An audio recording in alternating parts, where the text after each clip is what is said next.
This is Infection, the survival podcast, recorded live on Tuesday, July 10th, 2018, episode 182.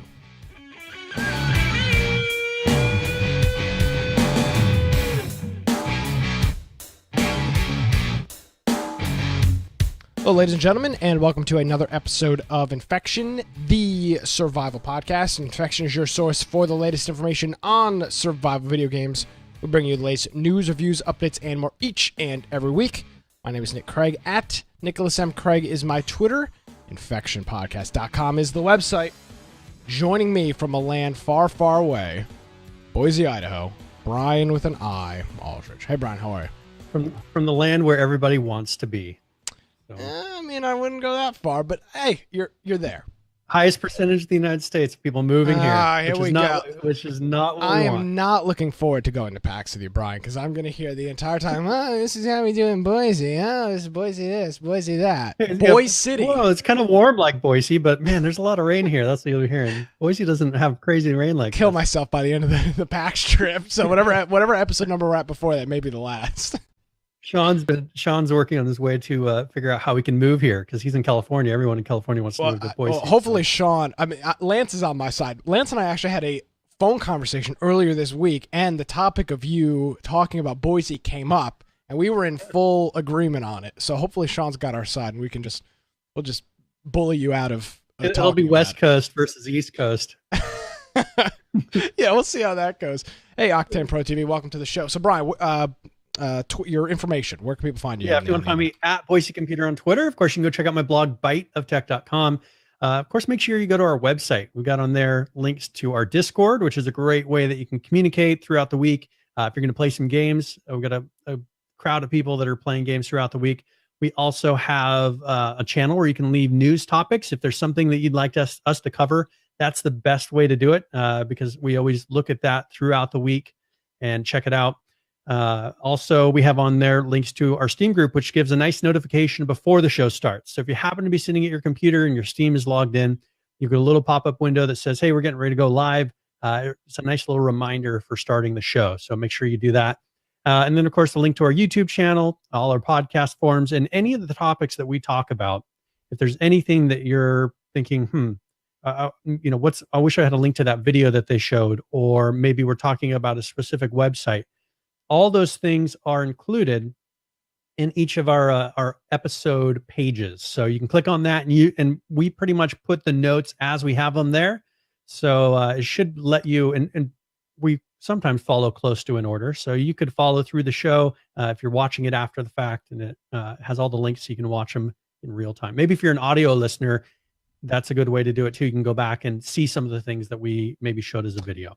And real quickly, I do want to thank our friend PHVCK for coming up with this fantastic thumbnail for last week's episode. Unfortunately, it's one of our lowest viewed on YouTube, yeah, so I guess people didn't like it. I guess the algorithm didn't work too well for us, but thank you, PH. Appreciate it. If I only cared enough to do that every week, I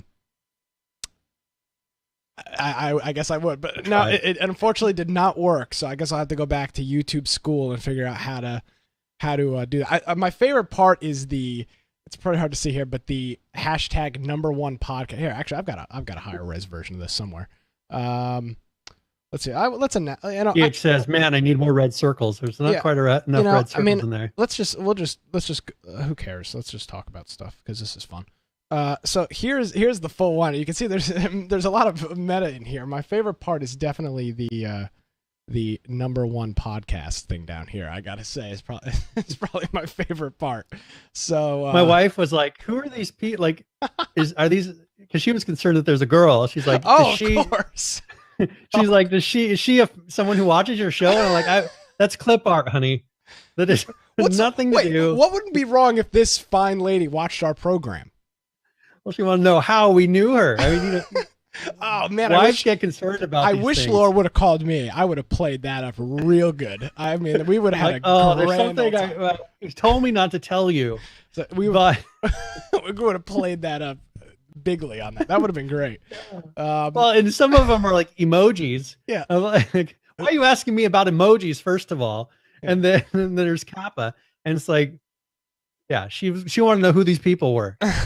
Well, I mean, there's only two people. The emojis aren't people. I know, but she thought that, yeah, she was like, these people. But when your wife says these people, it all comes down to one. Yeah, the one person. There's only one person that mattered in this thumbnail. I've got the real question. Well, how did she see this thumbnail?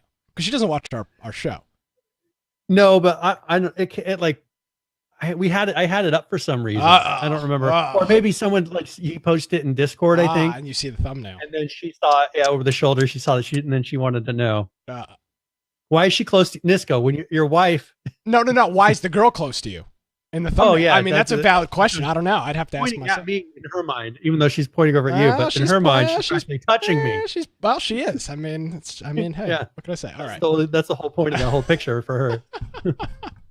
Well, I'm glad that worked out. So I had fun posting it, and you had fun dealing with it. Well, thank you, PH, for that. I do want to thank, before we get into the program any further, I do want to thank our friend TechZone707, who will actually be joining us at PAX, I almost said West 2018. Now, he just hit us with the second month of a Prime subscription right here before the show. And then I want to just quickly shout out Green Man Cartoons and our friend Ross, Big Woody Sauce, for the donations on last week's episode towards our PAX fund. All right. How was what was the last game of the week, and how did that go? So we did Rocket League, and we actually did two different sections of it. So we initially played, at the normal time, and we had, I think, four to six people there. And then we had a little break, came back, and then another set of people played with us. So we played a decent amount through the night. It was a lot of fun. We played a mode where it actually had special abilities that I'd never played before. So randomly, every 10 seconds, you get a different ability. I have played. Everybody gets mode. A random ability. Yeah, it's a lot of fun. Well, we had never played it, so we did that for the night, and that it was a lot of fun. It took a little bit to get used to all the different abilities, figure out what they were. But then after that, everybody was starting to use them, and actually it became a very good challenge. So I've never played it in the regular online mode. So in August, they're going to be doing the cross-platform play that I've been talking about, to where then we'll actually be able to do public matches with people on the PS4, because my wife plays on the PS4, and then people on PC. So at that point, you will be able to choose your preference. If you have a PS4 and you have it on the PS4, you can go and join our group with that, and we don't have to do a private match. Right now, the limitation is we have to do a private match to be able to play with someone on a console. So in August, they'll be making that change. And so whenever we do this again, we'll be able to actually play public matches against people. Yeah, my wife's pretty good. She plays it a decent amount. Yeah. So coming up, well, obviously, I don't think we'll do it right in August, because we've actually played Rocket League probably more than anything in the past couple weeks. And there will be a big patch at that time too coming out. Yeah, and it's just been a series of events. It was the free game last week, so we decided to pick it. But coming up this week is a game that is, it's not kind of. It lives in infamy. It's a game that lives in infamy. It is the pinnacle of this program, and that is H1Z1. Now, we are going to be playing on the, what was the name they used for? Geez, I can't remember the name. It's Outbreak? Outbreak, yes. It's Z1 Remastered, but its name is Outbreak. So we're going to be playing on that. We're going to be playing H1Z1. I think that's what it's called. H1Z1. It's just called H1Z1 is what they've settled. Coming up Friday night, a game that's going to bring us back to the classics is H1Z1. This will be on the original map, right? Yes, it will be on the Outbreak Z1 Remaster. So we'll be playing that Friday night in our Discord, 8 p.m. Eastern. I'm looking forward to it. Just more to get on that map and kind of run around it. And plus, we'll know where things are generally. I'm interested to see how they've actually fixed, because they redid all the buildings. Yep. They went through and made things a lot more efficient. One thing we did show, I remember we went through a video here where they took like the parking garage in Pleasant Valley and actually pieced it together correctly, because they showed the original one and it was just made in a very inefficient way. And they kind of blocked it together, and it shows how they took it and remade it in the proper way. So you should notice less weird things, better made assets, and then it should just look nicer. Supposedly they're fixing it and keeping the original feel, but making it something new. So it'll be interesting to see what they've actually done with it and how much people are going to rage that it's either not close enough to the original Z1 or too much like it. Yes. So hopefully they join us for that Friday night, and then coming up obviously on the program next Tuesday, we'll have a full kind of recap of the map. It's been out now for I think it's been out since last week. We chatted about it, but until we actually jump in there and play it, there's really not a whole lot to say. So that's what we'll be doing. Again, it'll be Friday night in our Discord. All the links, all that information's on our website, infectionpodcast.com. It should be a good time. I mean, I don't see why it won't be. Yep. So that'll be interesting to see, and hopefully we'll get a decent number of people that show up, even if it's maybe they don't enjoy H1Z1 100%, but at least, as you said, to check out that map and see if it brings back any of those old memories. Yes, I'm very interested to see how that. I'm really more interested in that aspect of it than anything else. I don't really care about King of the Kill at all. But I'm really interested to see how they did the map and how that goes.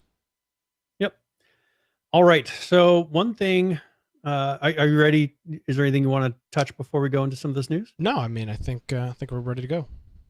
Okay. So here's something, we don't really talk about Friday the 13th that much anymore. Yeah. Because, and this is actually a video. I don't know if you wanted to start playing it because there's not talking during it. Okay. But this is somehow, and this could be debunked. First thing I'm going to say is not 100% confirmed.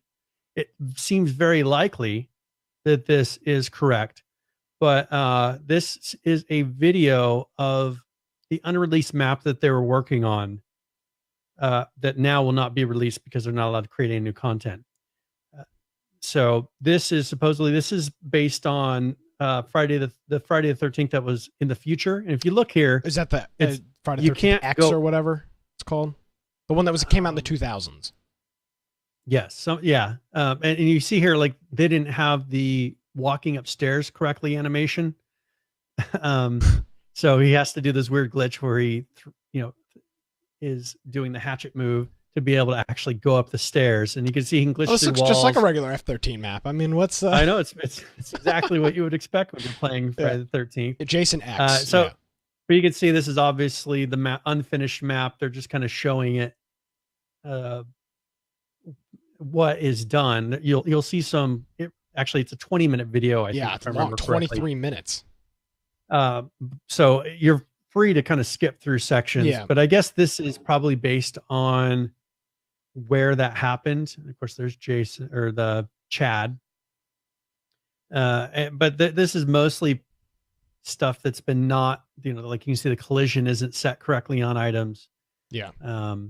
He's just kind of going these different. You'll see a bunch of objects that are things that are usually interacted with. For instance, the chests and things like that you open to look for items. They probably were going to reskin those and make something that was similar. And so they have them placed in the world, but the original ones from the original game, the regular game. Yeah. And so you see them placed there because they're testing for functionality. But I'm sure those things they weren't going to leave. And there's a lot of doors where probably now there's going to be, there was going to be sliding doors. They have regular doors in there that you can chop down. But I think they were doing it just so that they could test functionality of movement. There you go. So you see there was a chest or there was a dresser there, another dresser in the wall.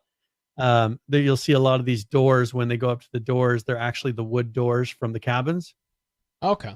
Not all of these, but you'll at some point you will see these wood doors from the cabins. So, and then, I mean, this is something that they've got a decent amount of it done. This is a pretty big complex. This is enclosed, here. Unlike any of the other maps, which are all out in the open. There's a lot of corridors. Corridors. Yeah.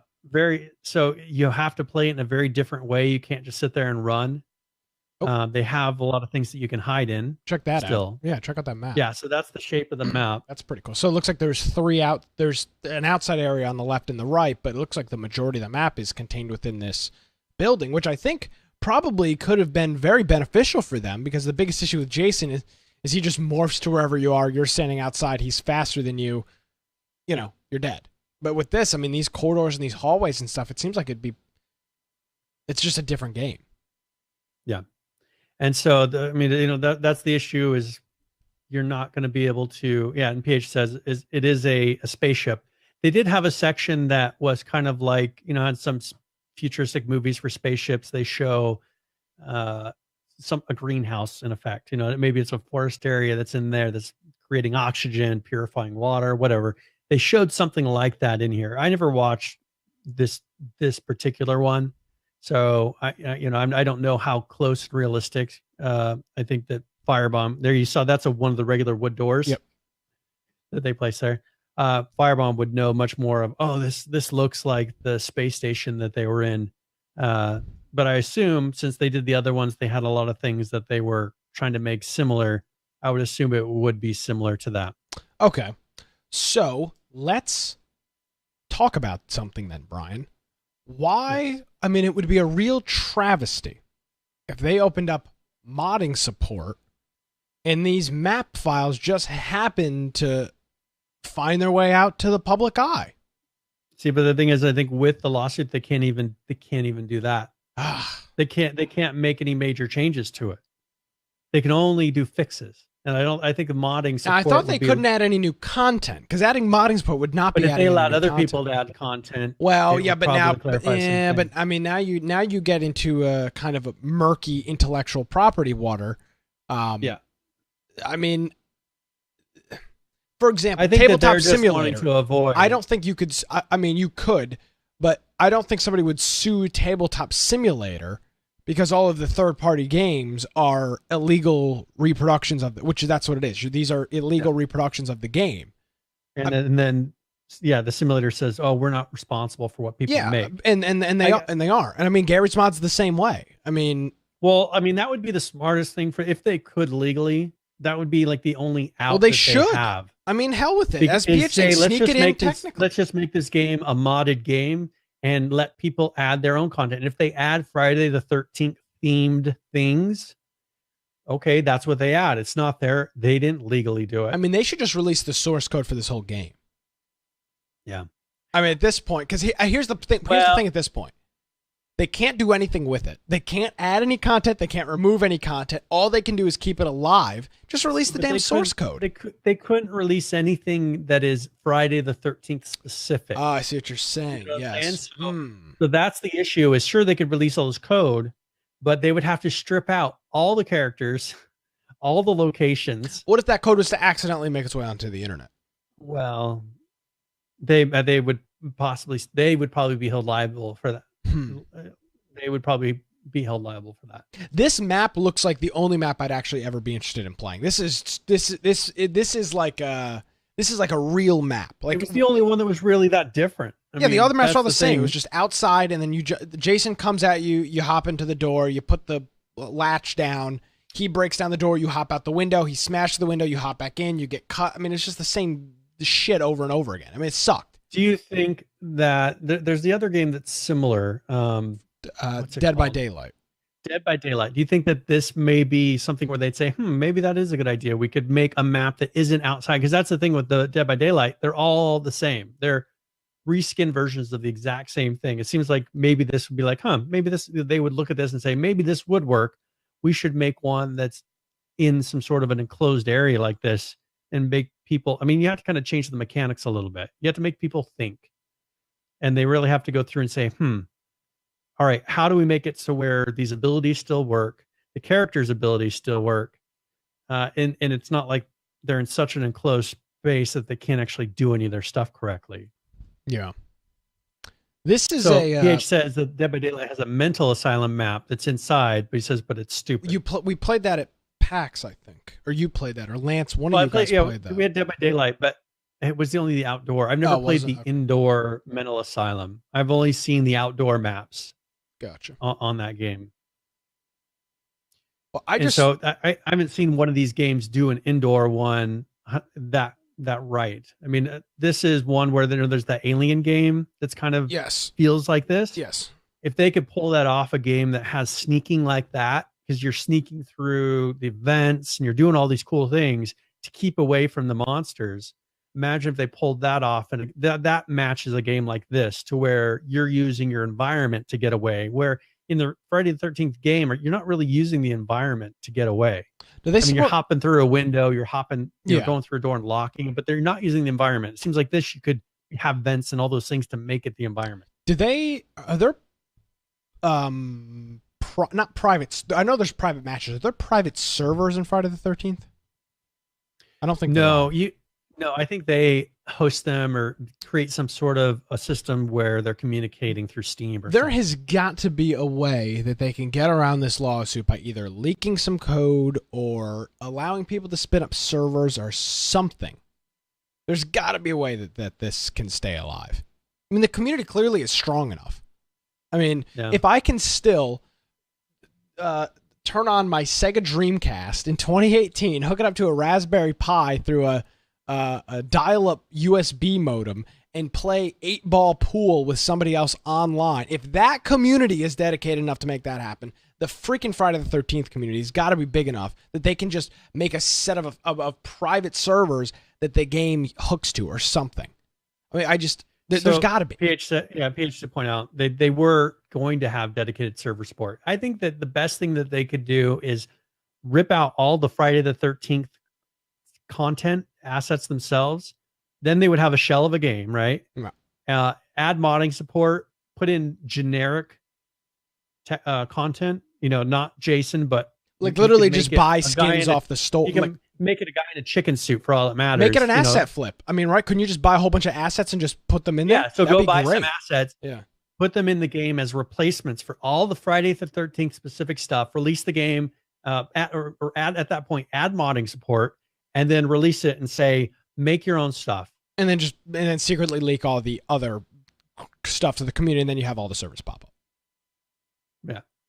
That would be a possibility. I think that's what they should do. I mean, you want to give a big old FU to this whole thing, that's exactly what they should do. I mean, they won't, because I don't think their team's big enough, and it's a spiteful thing to do. They would need money coming in. Yeah, and they're not going to make any money on it, so it doesn't make good business sense. But it'd be a great big old FU, which I but it's not like the game was built incredibly well. Yeah. Is part of my issue. It's very clunky. Yeah. This wouldn't, if anyone's going to add really cool modding support, this is not the game that I'm hoping that they do it on. Yeah. I want one where the movements are good and everything is smooth and everything works. This game barely worked as it was. So I think that them doing that would not be a good idea. But speaking of, Conan, I think they have modding support, right? They do. Yep. And they've done a very good job with getting the combat movements and everything down. I'd rather see people really taking advantage of that game. It's not like you're going to make the same kind of game in it, but that kind of a game is built well enough and they've polished it enough to where modding support makes sense. I just don't see it with Friday the 13th ever. I never would have seen it making sense with them. No, absolutely not. Well, that's a good segue there, Brian, to jump into Conan Exiles, which I've actually had a chance to play this week. I was lured into it by Lance, who sent me a message some night and said, "Hey, I've never played. Let's play Conan." So we played. I gave him a copy of the game and I told him to get in there. And he did, and we played for a little while on our private server, which is still running, by the way. I should probably change this up lower third to Conan. That might be useful. The server's still public, so if you want to join that, if you're interested, we do have it. Join our Discord. There's the information and the password to get on that. Yep. But we do have some updates with Conan Exiles. And it's just last week we were, I think they just announced their first DLC last week. Right. Was that when we talked about it? Maybe they released one in the past week. The Imperial one East that was pack. right before that. This one, the one that we have here is actually a new one. Yeah. So they released two. Yeah. So June 22nd, which would have been 2 shows ago, we talked about the Imperial East pack, which was put into the game. And obviously the Imperial East had a very high, a large East Asian influence on it. And we talked about that. Now we've got it's called the Jewel of the West pack. And this one's kind of this gun's more of like a Roman based one. It's got Colosseum looking things. It's Roman looking. It's not. There's actually a video there that is kind of it's not necessarily, it shows the content from this DLC. It doesn't really say, hey, but go buy this, but they actually did a really good job of showing it off without it being a total shill for the DLC. Well, let's do that then, if I can figure out where my video is. Yeah, let's show this one. So it's like this quick 2-minute video from Conan Exiles, and it's so you said it's not a trailer, but it is kind of. It's a trailer for the game, but it is showing off all the stuff that's in this DLC. Okay, yeah, let's roll that quick and we'll be back. When we last met, you saved my life. And then abandoned me in the wasteland. In time, I grew strong.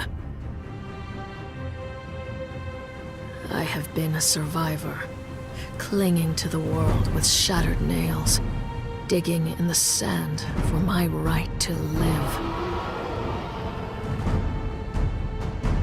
I met those who were just as lost as I was. Together, we built a sanctuary for protection, designing walls of stone and iron and steel, erecting monuments to gods that never hear my prayers. I have been a warrior, carved bloody truths on the flesh of man and beast, punctuated by the sound of tumbling stone.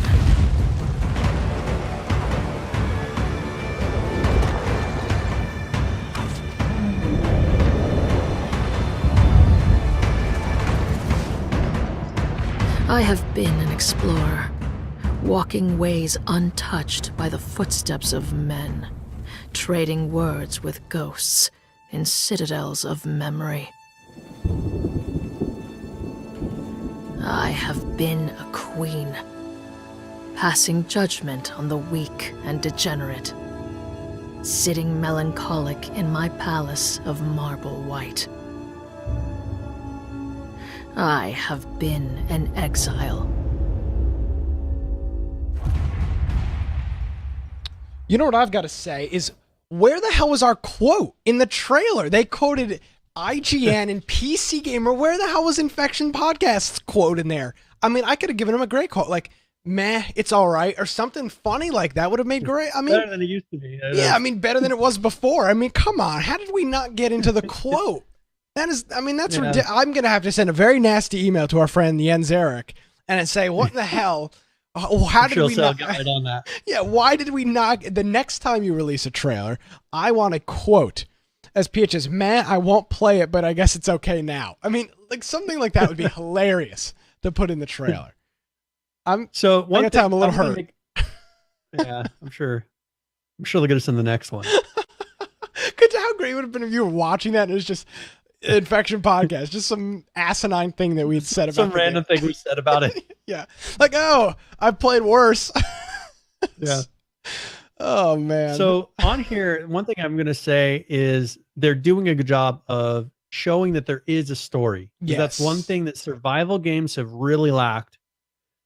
I mean, we've talked about Rust and even Ark, which supposedly has all this story, but good luck finding it, right? I mean, I think most people still have no clue what is happening in Ark, and they're getting ready to release their final DLC.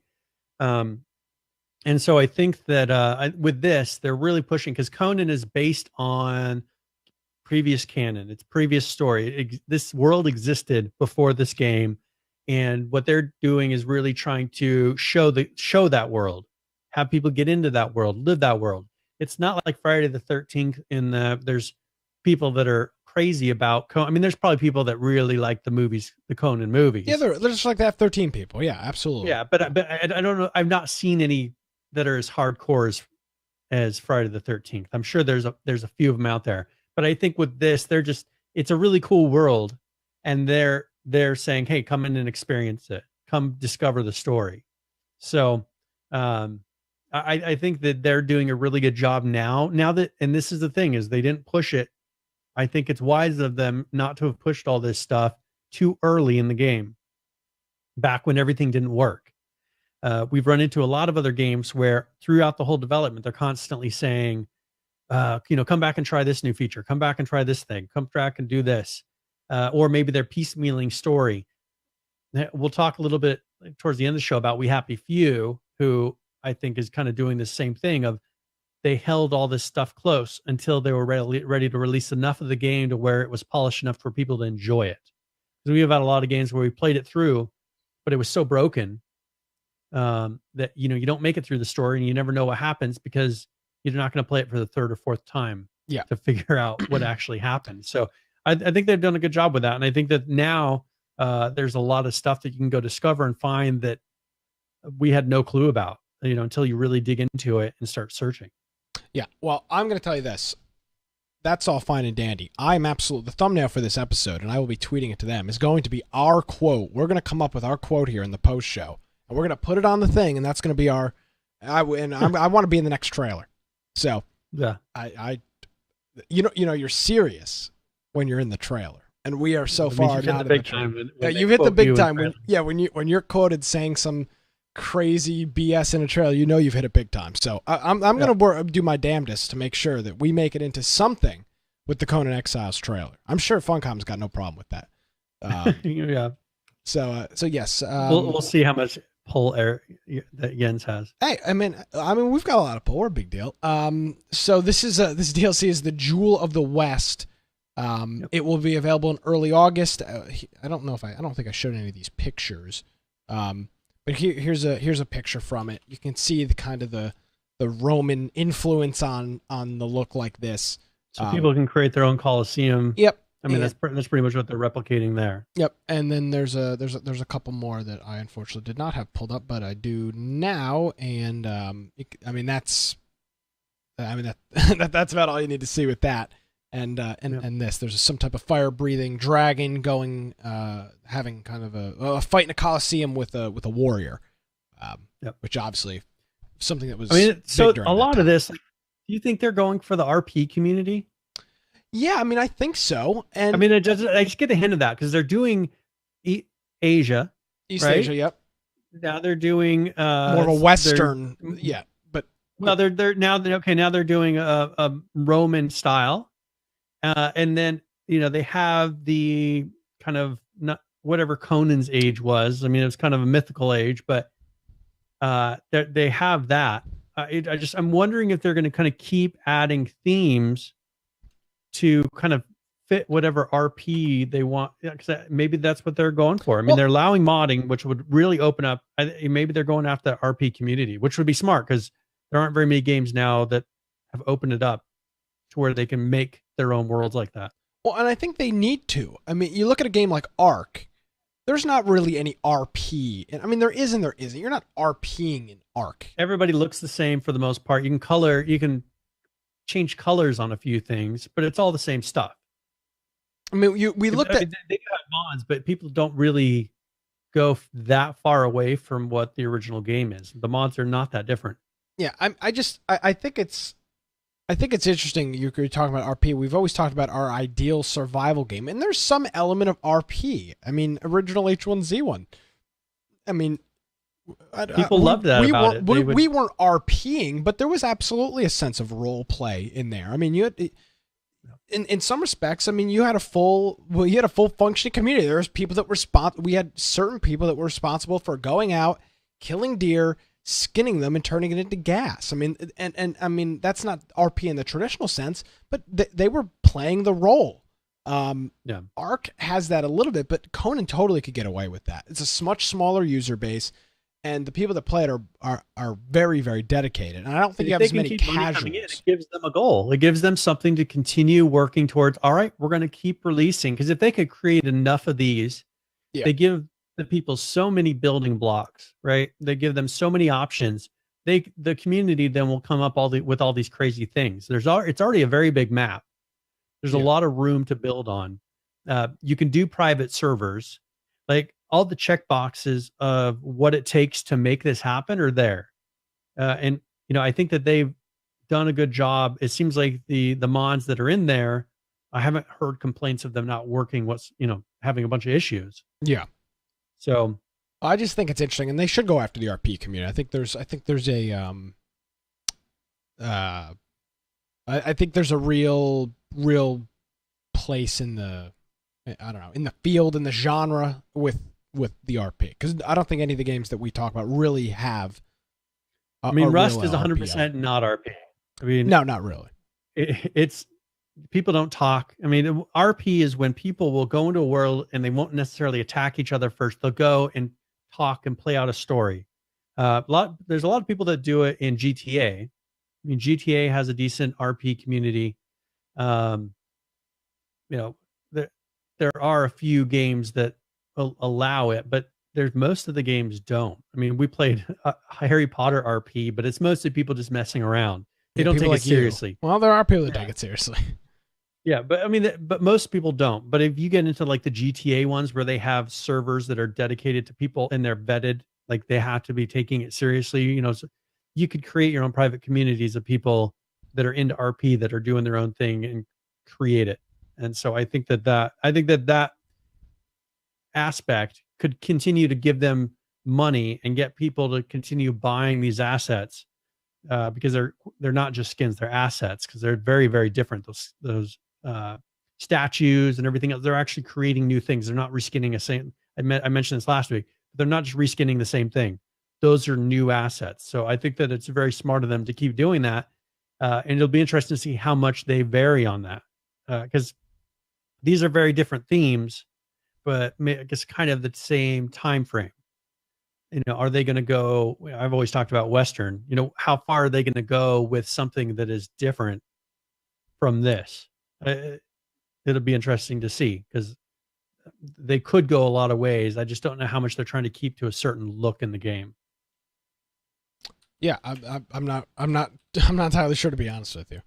Yeah, I think it's interesting, and I'm sure we will. I'm sure we'll see what. They're doing this quickly. The last DLC came out June 22nd, and we'll have one in August. I don't imagine it's going to be the same price, which I think is $20 per DLC. So I would imagine that will. Actually, excuse me, $10 is the Imperial East pack was $10, so $9.99. Would imagine that will probably be the cost of this other one that comes out as well. Yep. And I was just going to mention that with this. Conan is now, and we found out about this a couple weeks ago, but they're the best-selling and fastest-selling game in Funcom history. Yep. So it'd be very smart of them to continue to capitalize on this. I think that this is probably one of their more polished games at this point. Now that you've played it, would you agree that it is polished? Oh, yeah. They have definitely cleaned it up. Absolutely. Everything, for the most part, seems to work. You're not falling through the world. Everything is working, from what I can tell, as intended. But on this, they've surpassed the original Conan MMO, which is the Age of Conan Hyborian Adventures, which had 1.4 million sales that they did on that. And this has been, this did early access in January of 2017. So it's about a year and a half that they've been out. Full launch in May of 2018. But the thing is it wasn't really this game until May.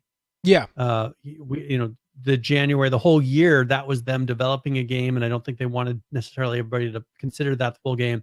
And then May, that was this is where things really started blowing up for them. I think, people are realizing this is very polished.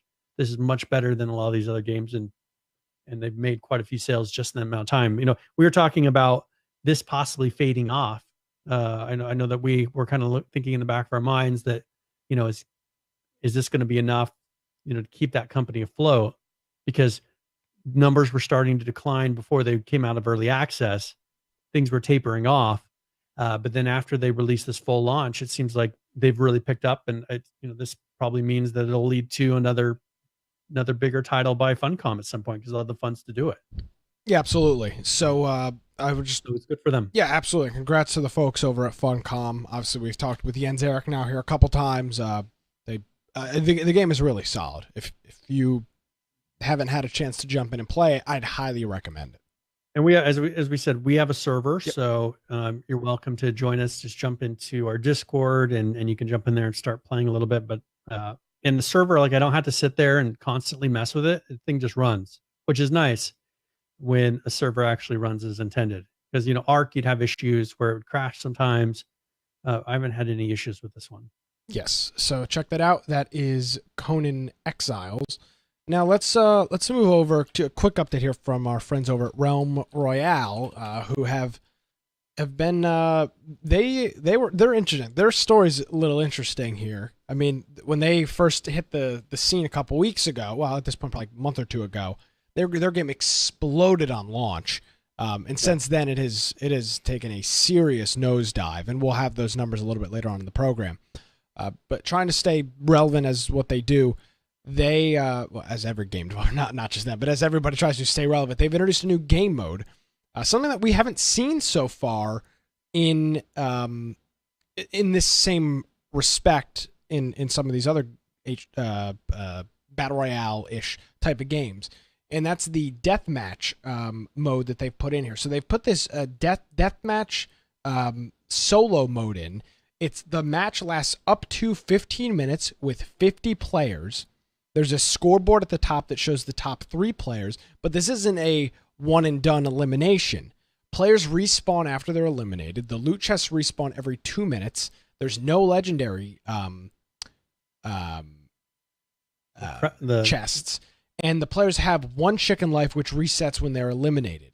So you can only. And so you don't have any of the forges and things like that. I think there are forges, but so for the 1 chicken life, if you get knocked to a chicken, you survive the 30 seconds and come back and get shot again, you will not turn into a chicken the second time. But they're not making as drastic of upgrades. Is that what you mean by they don't have legendary? Well, so they don't have legendary chests. So you won't be able to craft legendary? Yes, you'll still be able to make your items. Okay, but you just won't have them in the world with the chest. That's what it sounds like. But so that you get 1 chicken life per elimination, and there will be a single fog ring circle that does not move. So this is kind of like keeps them in a certain zone. Keeps them in a certain zone. This is kind of like a Call of Duty Battlefield-ish kind of thing where you just have a scoreboard. Yeah. It's kind of a free-for-all mode where 15 minutes, go at it. See who wins. I think this will be great for a player like me that's always trying to better my skill. I found it's tough when you maybe get 1 or 2 battles in a game PR mode. Yeah, and that was my biggest issue with PUBG is I'd really like to be better at the game than I am, but I don't have the time commitment to spend 45 minutes to get decent gear to get into a gunfight to lose it. Realm Royale already does a good job of that. The games are super quick. You can be in and out of the game in 5 minutes if you're actively looking for a gunfight. But I think this is kind of the next level of that, and I can imagine myself being pulled towards this game mode because it's gunfight after gunfight after gunfight. I think that's pretty cool. Yeah. So, do you think this is an indicator that BRs are kind of tapering off? I mean, no, I don't think so. You think there's too many of them? I'm telling you, Brian, I have heard more about, and still the Conan there. I have heard more, and it's not in the notes this week. I'm just checking. I have heard more about Fortnite in the past week from people people I would not expect to be talking about those kinds of games. I mean, and I know people don't want to talk about it because Fortnite's a kid's game. It doesn't matter. It's driving the genre. Epic Games is making a fortune, and it is absolutely driving the genre. If people compete, that's the thing is like a game like this, which is a very solid game. It's really struggling to pull numbers away from Fortnite.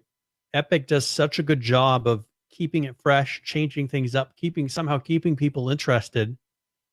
PH just hit the nail on the head. If companies can't compete, then they're going to stop making BR games if they can't compete with Fortnite. PH just hit the nail on the head. Fortnite is the new Minecraft. Absolutely. I was in middle school when Minecraft was really exploding, and it was that exact same thing. Now I'm not in a school environment, so it's a little bit different, but it is I would imagine, I'm not like 14 years old and in middle school or high school, but I would imagine the conversations being had about Fortnite in schools across the world, specifically in North America, are very similar to the conversations I remember taking place about Minecraft. Everybody, guys and girls, nerds like myself, the jocks, everybody was playing Minecraft. Everybody was was talking about it. Nothing ever came along and pulled that away from them. Like, no. Minecraft has held on to that community and those people. Yeah.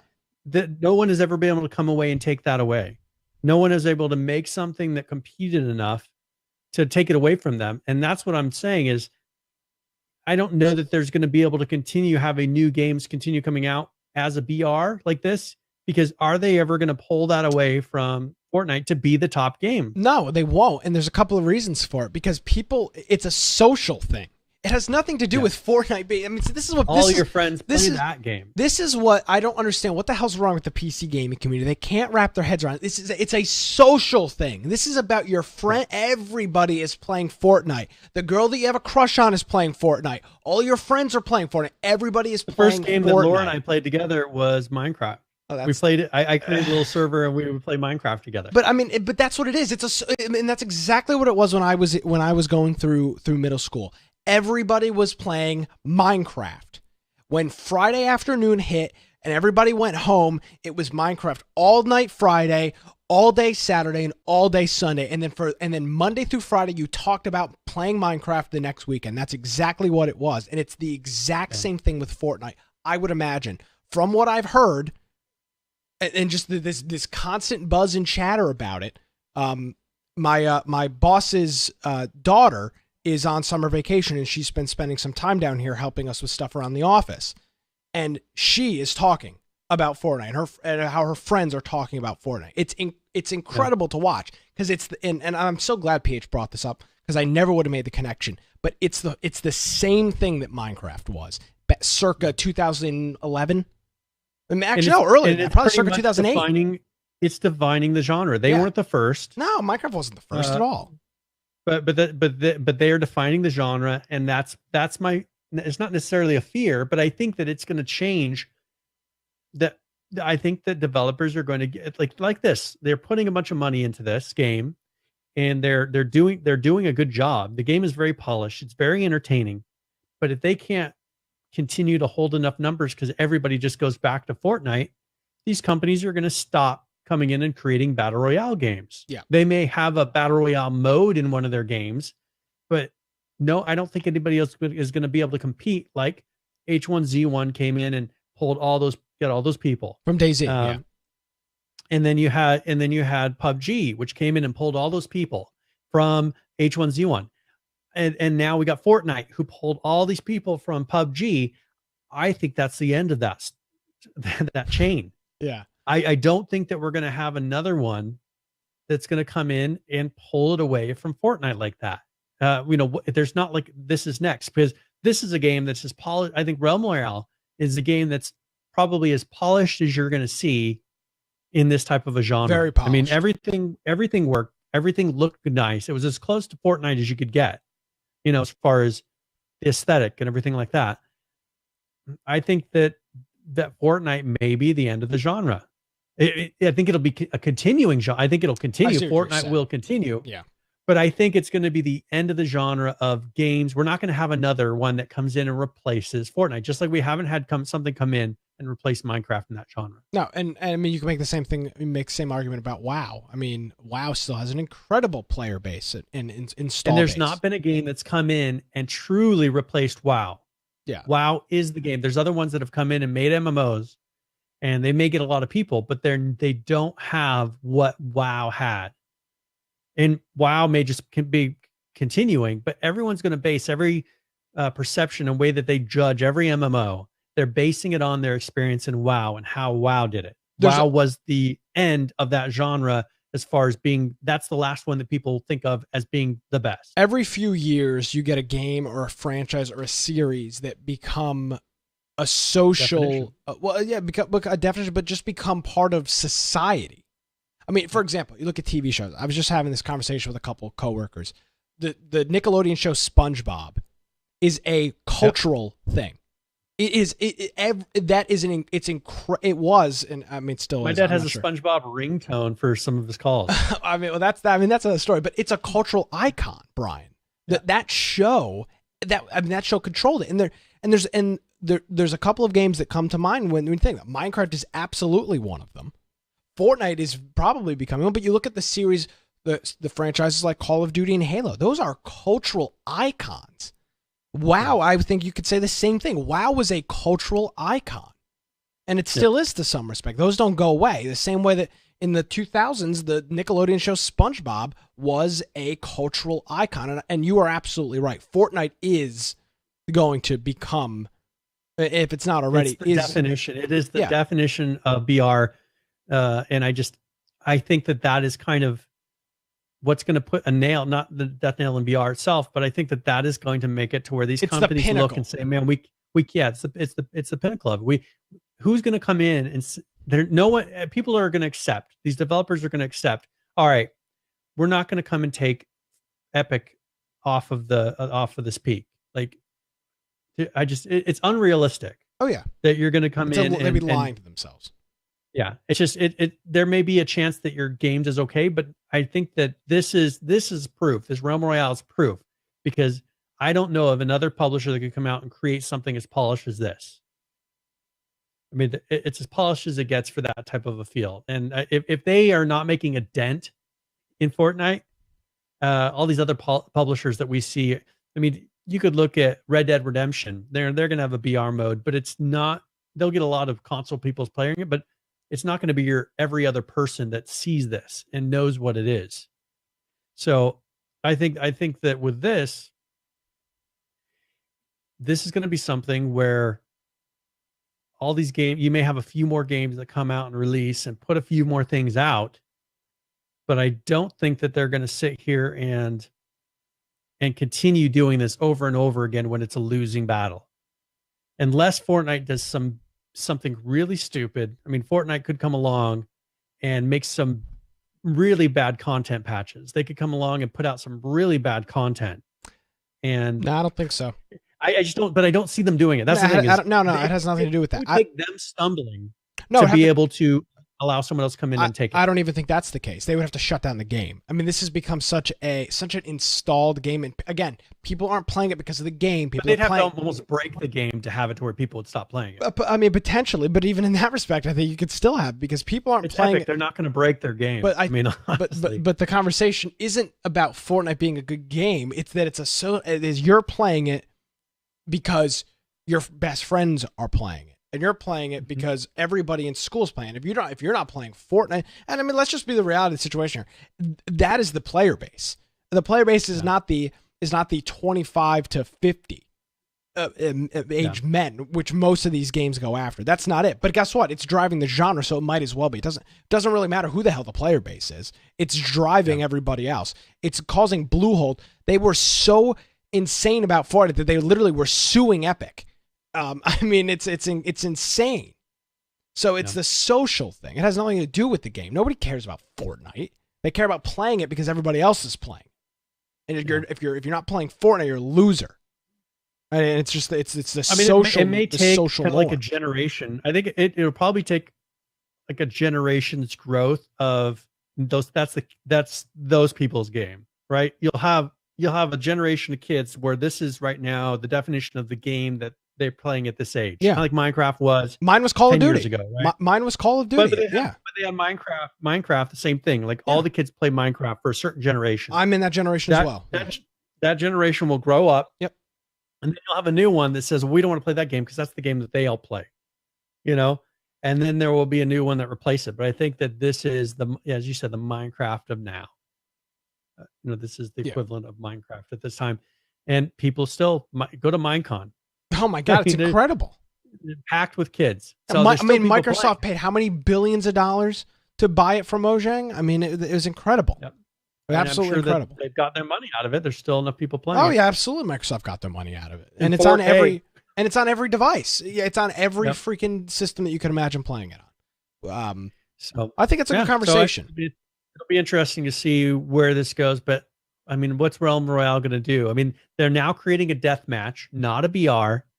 Do you think they're just going to adjust the game mode to where it's different enough from Fortnite to where they're not competing communities? They're probably going to have to find the game mode, because look at all these games. Let's jump back really quick to PUBG, and we've got H1Z1. Every however many weeks, they're now putting out new game modes. Yep. Test game modes. All because of Epic. I have a feeling that they're all trying to find a replacement game mode from BR, because exactly our conversation here. I think they have accepted they can't compete in BR with Epic. And so they're going through and say, all right, well, let's find a game mode, something other than a BR that will make us different. That'll make it so people will come back and play our game. Because if you're going to go play a BR, why would you go and play H1Z1? Right? Yeah. Why would you go play even PUBG? If you're into the BR mode, there's hackers and there's issues with it. You'll get people that are into the military simulators that'll play it more. Certain people will still play that game, but I think they're trying to find the modes and come up with something different because they've accepted that fact that they cannot compete. I'm excited. I think this is an exciting conversation. This is an exciting thing to watch unfold this is unfolding right in front of our eyes right now. We were doing the show way before PUBG and Fortnite existed, and we're still here now. Watching this evolution it's the culmination of everything. This is it coming. This is BR coming to a head. Yeah, we're living it right now. It's happening, and this I think we're getting to the point where all that stuff that we saw with King of the Kill and with all these games, like, here is BR refined now, and here's the definition of BR, and it'll be interesting to see now how that affects the market, and it is affecting the market. We're seeing it play out right at this moment, so it's happening. Yep, it's happening. It's real. Yeah. So we're living that right now, and that's super cool to watch. Mamba, I can't pronounce Twitch name, says, I wonder what happened to Miscreated saying they would make a BR. I don't think that's they seem to really be going for a certain type of player. I don't think they're really trying to pull in a bunch of people to play. I think they're into the more hardcore survival, realistic type of a player. I mean, I've never seen them make major changes to the game to try to accommodate a mass appeal, right? I think they have a very specific thing that they want, and they're just that because that's what they like. And so I think that, and there's a lot of limitations. PH was bringing up CryEngine. Yeah. I think that they've realized over time the many limitations of CryEngine, the many things that they can't do. Now that they're releasing a game in Unreal Engine, that would be more of probably the game to do it in. I think that they've seen a lot of freedom in Unreal Engine that now they can make whatever kind of game they want. They would not make another game in CryEngine if they were able to go back in time and redo it. They would do a different engine. So I think that, it's cool. They would want to do it, but it would be so much work to do it correctly under CryEngine, and it wouldn't be worth it for them. It'd be a big waste of money and time. No, absolutely. At this juncture, it absolutely would be. Well, thanks everybody in the chat for the BR conversation. We'll continue to have this conversation. If you're watching this on, not going to be the end of it. That's definitely not going to be the end of it. Maybe if you're watching this on YouTube or listening to the RSS podcast audio of this, you can tweet us at InfectionCast with your comments. We'll read them up on the next show. Comment on YouTube. You can PM message us in Discord, but that may get lost. So Twitter or YouTube is probably your way to go so that we can refer to that on next week's program. We'd love to hear from you. Or you can email us, contact@infectionpodcast.com. We don't get a whole lot of viewer email anymore because there's so many different ways to get in touch with us. But you can email there. We'll get the email, and you'll either get a response or we'll just bring it up on the show. So, great conversations. I like when we have talks like that. All right. So do we want to jump into, we've been bringing it up a little bit, but they did come out with a patch for PUBG this past week. And this is update number 17. So they fixed a number of terrain collision issues, and some of they improved some visuals inside of Sandhawk. And then they actually updated some areas. So on here, They made it so there's an improved matchmaking screen that actually will give an estimate wait time for finding your match. They did some visual improvements to the ruins in Sandhawk. So on there, you can see there's like cracked bells, mossy rubble piles, and a new cap on the central palace that they put in there. They went and made some adjustments to the cliffs and rocks. So now they have an enhanced look to the cliffs and rocks. You can see that they just made them look more realistic, not so kind of flat and blocky, smoothly curved. Yeah, they're not as generic looking as they were before. And then they had some bug fixes, mainly with the crossbow's reticle was misaligned, so they fixed that.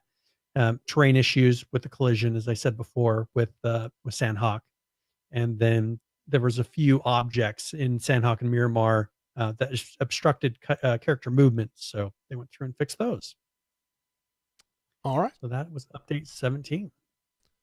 Well, other than that, not a lot of news in PUBG. Yeah. And well, we're at that hour point, Brian. So I don't know if we want to announce our I'll start getting it. Announce our game giveaway here. But this is a good opportunity to tell you about our trip out to PAX West. Brian, 51 days. We are rapidly approaching our trip out there. It's going to be a lot of fun. I actually got an email. They changed my flight time again. Nice. So this is what happens when you book a flight 3.5 months before you're supposed to go. But we'll be heading out to PAX West 2018.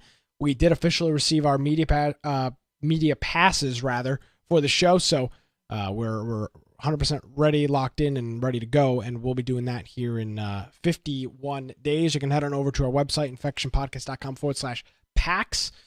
Support the show with that. We do have some giveaway stuff. We'll get into that. We'll bring that back. We'll do a recap next week when we've got some more time of our trip and some of the different things that we're looking forward to doing and some of our goals and so on and so forth. But we are 28% of the way there, and I have no fear that as we get closer to the event, we'll do that. And also, you can head on over to our website, infectionpodcast.com/support.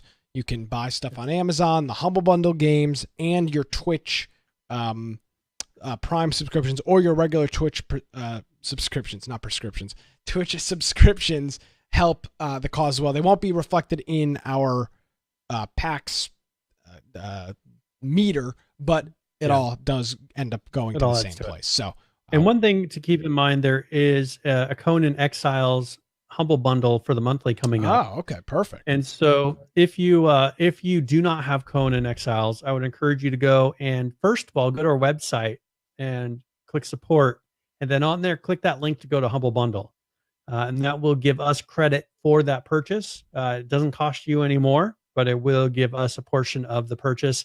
And then subscribe to your Humble Bundle monthly, and then that will allow us to just to get that little kickback. And then you'll get, for $12 plus a bunch of other games, you will be able to get Conan Exiles, so which is better than the Steam price. Yeah, can't beat that. All right, so for this this game giveaway, I am going to, first of all, there'll be exclamation point giveaway in chat. This will be a 60-point raffle, so 60 cans is what it'll cost. And I'm giving away a copy of A Hat in Time. This is a $30 title. Wow. It is one that has overwhelmingly positive recent reviews and all reviews. So very good ratings. And it has a very nice soundtrack. And people seem to like it. I mean, it's not very often that there's a game that's released now about a year ago that has overwhelmingly positive reviews. So yes, and maybe if you're not tuning in live, we are here live most Tuesdays. We are this week. We weren't last week, but we are most Tuesdays here on our Twitch channel and YouTube, twitch.tv/Infection Podcast, live 7 p.m. Eastern. You can jump in on the chat. You can talk with us and enter the game giveaway, which we'll do here as we wrap up the show. Yes. So join in for an exclamation point giveaway chat so you can enter yourself for that. So I think we should jump to Rust, because there's actually some pretty cool stuff in Rust. It's a video, of course, but it was pretty entertaining. So, and I think they made some pretty cool changes to it. So I think it would be a good one to. All right. Well, let's do that. This is the Rust update for July 6th. This is from our friend Shadowfrax. And we'll roll this video real quick, and we'll be back to discuss it right after this. Greetings, survivors and friends. Shadowfax here with your latest dollop of Rust, and it's a big fat one this time, as it's a forced wipe to all servers, and all the stuff from the staging branch has now merged onto the main line like a train made of cheese. Sorry, not sure where I was going with that. This week we have jackhammers, watchtowers, and some shiny new C4, but first, as we all know, solos have been OP for a very long time. I've lost count of how many people have asked me when Facepunch is finally going to do something to buff clans so that they can compete, and, well, now you don't have to worry anymore because we have the team system. Okay, but seriously, this has been one of those wonderful new features that everybody has instantly agreed not to agree on, even before they've tried it. A lot of you have said you think it'll buff clans more, making it easier for them to kill any non-members and nakeds, that this is a step in the wrong direction, that it doesn't feel like Rust anymore and Rust is dead! Whereas others of you, presumably clan players mostly, have told me that it's a smashing idea and that your friends are all going to start playing Rust again. Personally, it doesn't sit with my expectation of what Rust should be, and I think there's a tad too much hand-holding going on now. However, I still think it could work rather well in the game and might well benefit solos and new players in ways that many haven't thought of. To quote Helk, if the team system is really that crappy and doesn't add something significantly good to the game, it'll be reworked or possibly removed or left for consoles only. Yes, consoles. He said consoles, for those of you who keep asking me, but we can't not add or try things because of caps lock reeing, so please try it before you judge. Okay, so with that said, how does it work? Actually, really easy. First, you need to make a team, which if you're not already part of one, you can do in the bottom left of your inventory screen. Then just go up to someone, and if they don't instantly try to murder you, which is a really good sign, then you can press E on them to send an invite, which they can then either accept or reject. If you made the team, then you're automatically the leader, but you can give this role to another member by holding E on them for 3 seconds. You can also leave the team at any time, and if you are the leader, you can kick other members on a whim. Being in a team means you can see the locations of other members locally on screen, even if they're behind stuff, and if their name tags aren't showing because you're too far away, you can just aim in their direction to see them again. Their locations will also show up on the map, and you'll even be able to tell if they're online or dead. Now, I understand you might feel strongly about all this, but I do recommend reading the section on it in the dev blog to understand all the reasoning behind the decision. It's also worth noting that the default max team size is 8. Just in case you were thinking this would scale all the way up to Zerg level, that server owners can adjust this with the startup command max team size, and that if this is set to 0, then the team system can be disabled completely. I'm sure you're all primed and ready to leave a comment, so please do, and try to be constructive if you can. Oh, and it'll also help if you've actually tried it yourself before you slag it off. Another feature that further enhances situational awareness this month is of course the compass, which will now appear at the top of your in-game HUD, and you can either have it permanently on, off, or bound to a key to toggle it or press to hold. In other news, the jackhammer is here, although you can give him whatever name you like, and he's a beast. This complement to the chainsaw will absolutely rip through nodes like throwing a cooked chicken into a wood chipper. Plus, there's no need to bother with the hotspots either. Not that you'd have time to anyway. You can't research it or craft it, but you can find it in tool crates or buy it at the compound. It's pneumatic, so it doesn't need fuel like the chainsaw. Instead, you refill it at a workbench just like the diving tank, and it loses a little bit of durability each time. It's super effective against players, but a bit useless for raiding, although it does work pretty well on soft side walls, I've found. Another new plaything, which was kind of sprung on us like a last-minute trip to IKEA, was the watchtower deployable. You know, those things at the quarries. Because you can make them now, you've just got to find the flat pack instructions, or blueprint as it's called in Rust, and you'll stumble on these quite commonly in tier 1 crates. They're researchable for 75 scrap, cost 2,500 wood to craft, and have 500 health. As they're wood, they can be destroyed quite easily, and flamethrowers work on them well. They also need to be within building privilege and upkeep paid for to stop them decaying. Any players that manage to somehow get hold of C4 will now notice that it has a brand spanking new model, although the functionality is exactly the same. The old green version was a seriously dated asset and didn't gel with everything else for the short time that it was actually on screen. So out with the old, in with the new, and whatever you do, don't cut the red wire. Something else that doesn't have a model but that soon will is the salty bottle of anti-rat pills. And here's how that's shaping up. And if you saw my latest video, you'll know that the Rust World software development kit is already being put to good use in experimenting with the first custom maps. The second version of the SDK will be available quite soon, and I can't wait for the inevitable legacy remakes, water worlds, and swastika-shaped theme parks. Exciting times. In optimizations, a brand new ambient occlusion solution's been brought to play and offers a decent performance boost over the previous one, with owners of mid-range cards only seeing a very small performance impact when using it, so you might want to give it a go and see what happens. And although you might not notice it immediately, there has been a big revamp to Rust's water system. As mentioned last week, although there are some visual improvements to foam and how well rivers blend into other bodies of water, the main changes have been below the surface and now allow designers to preview final water during scene editing without having to boot up the game. It's also possible to add, remove, or change new bodies of water during gameplay, which means new pools of water could be spawned or ocean levels could rise, and that might lead to some interesting gameplay. This isn't the end of it though, and more optimizations are coming to graphics soon. AI had some adjustments, throwing melee weapons and tools at the compound won't make the scientists go ape anymore. Junk pile scientist populations shouldn't get out of control now, and they should all stick to the ground a bit better instead of doing that disconcerting hovering thing. In addition to this, some exploits with research tables, barbecues, vending machines, and small refineries were fixed. Gun traps, spinners, and tuna can wall lights won't be destroyed when upgrading or rotating the wall they're on. Small wooden signs can be placed on shelves, and storage boxes can be snaffled away under research tables. Over to works in progress now, and if you're wondering where the Bandit Town monument is this wipe, well, it's not here yet. Visually, it's pretty much done, with a lot of new dressing items having been created especially for it to make it feel lived in and bandity, but the gameplay part of the monument's going to take a bit longer to implement, so it's been pushed back to August's forced wipe. That extra month of development will also mean that as well as a new monument, a new swamp mini biome will be bubbling to the surface in temperate and tundra climates, much like the ice lakes, and will give extra opportunities for some interesting builds. Sadly, the Rahib wasn't ready this month either, but you should expect that to hit in August too. And finally, although puzzles haven't changed this month, they have been receiving a visual overhaul, as you can see here, and more variety is planned. But the main thing to note is that all of these elements and logic gates are going to be reused when the time comes to let players start creating their own circuits. And if you understand much about this sort of thing, then you'll know how large the possibilities could be for that. Stay tuned, and I will of course keep you updated when I know more about it. Please leave me a like, comment, and grace me with your subscription if you'd be so kind. I'm looking forward to reading your feedback on the team system, and I've got the popcorn ready.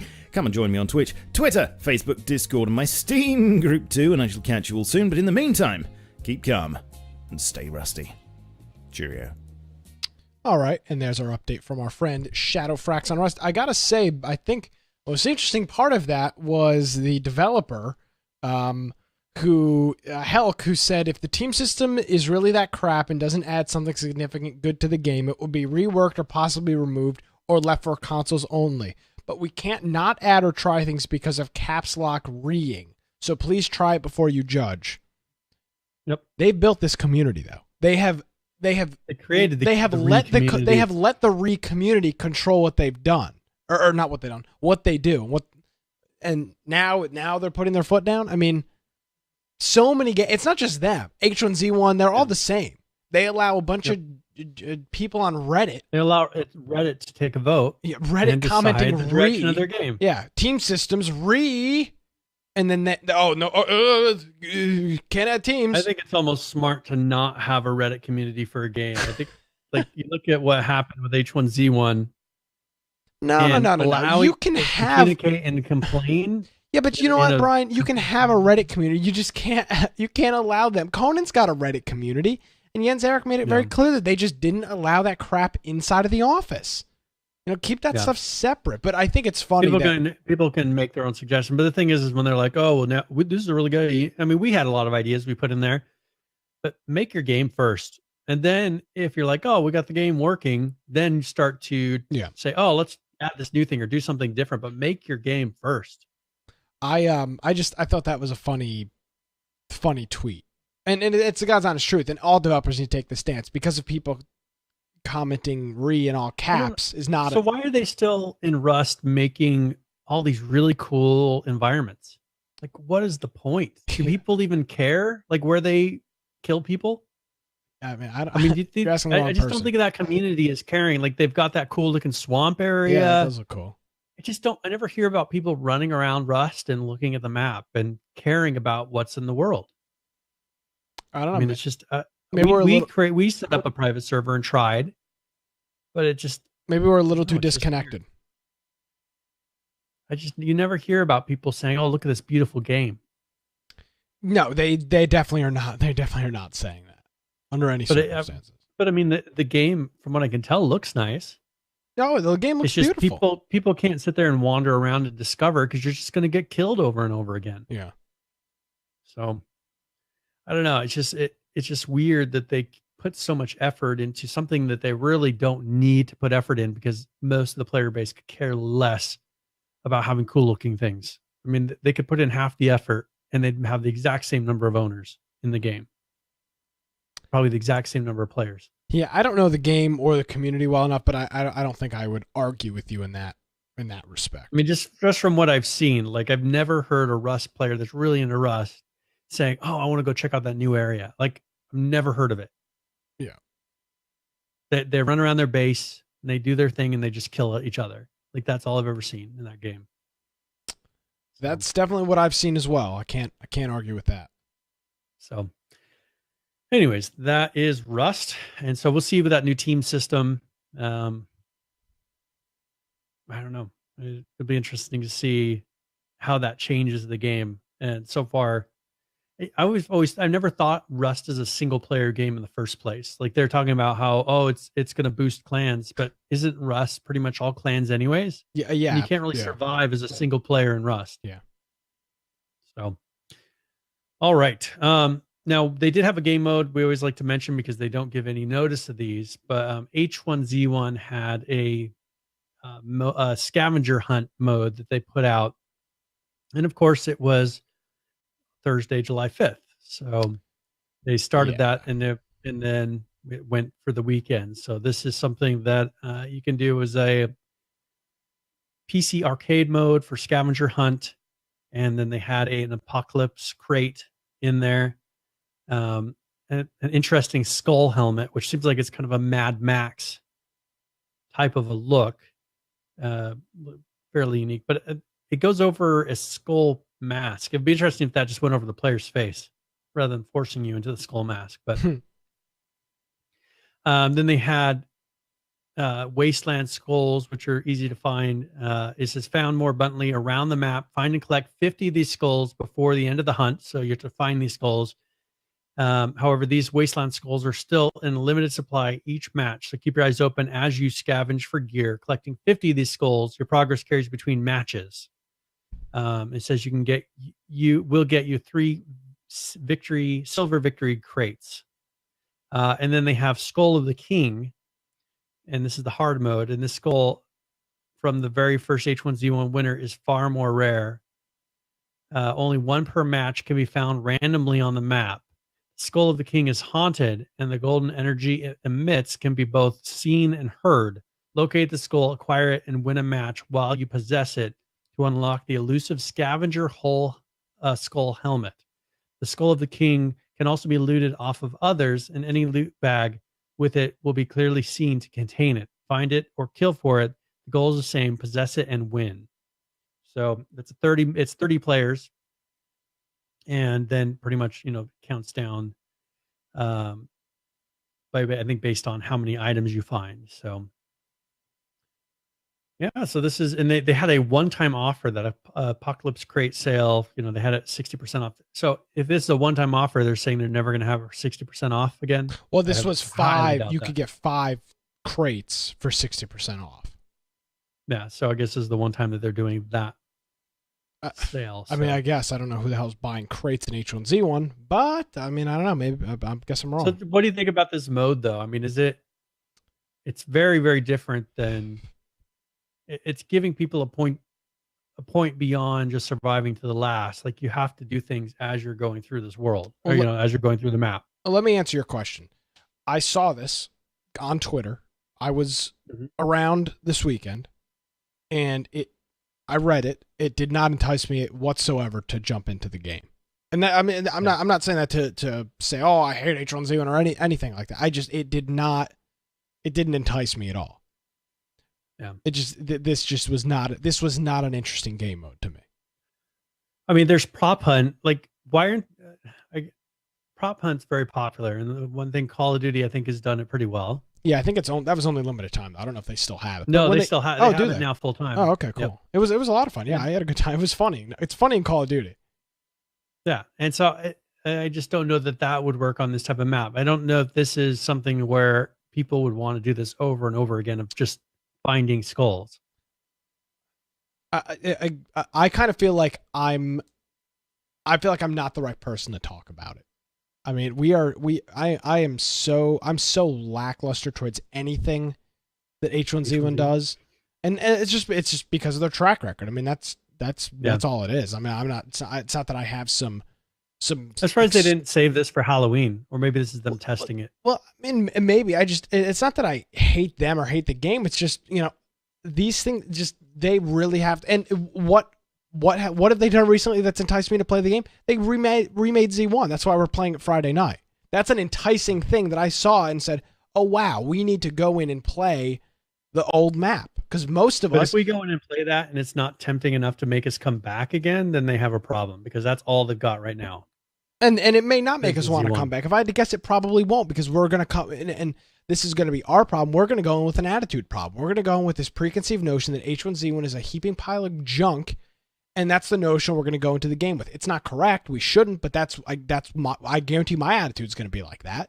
Because how many times have we been told, come back and play the game? It's different. It's different.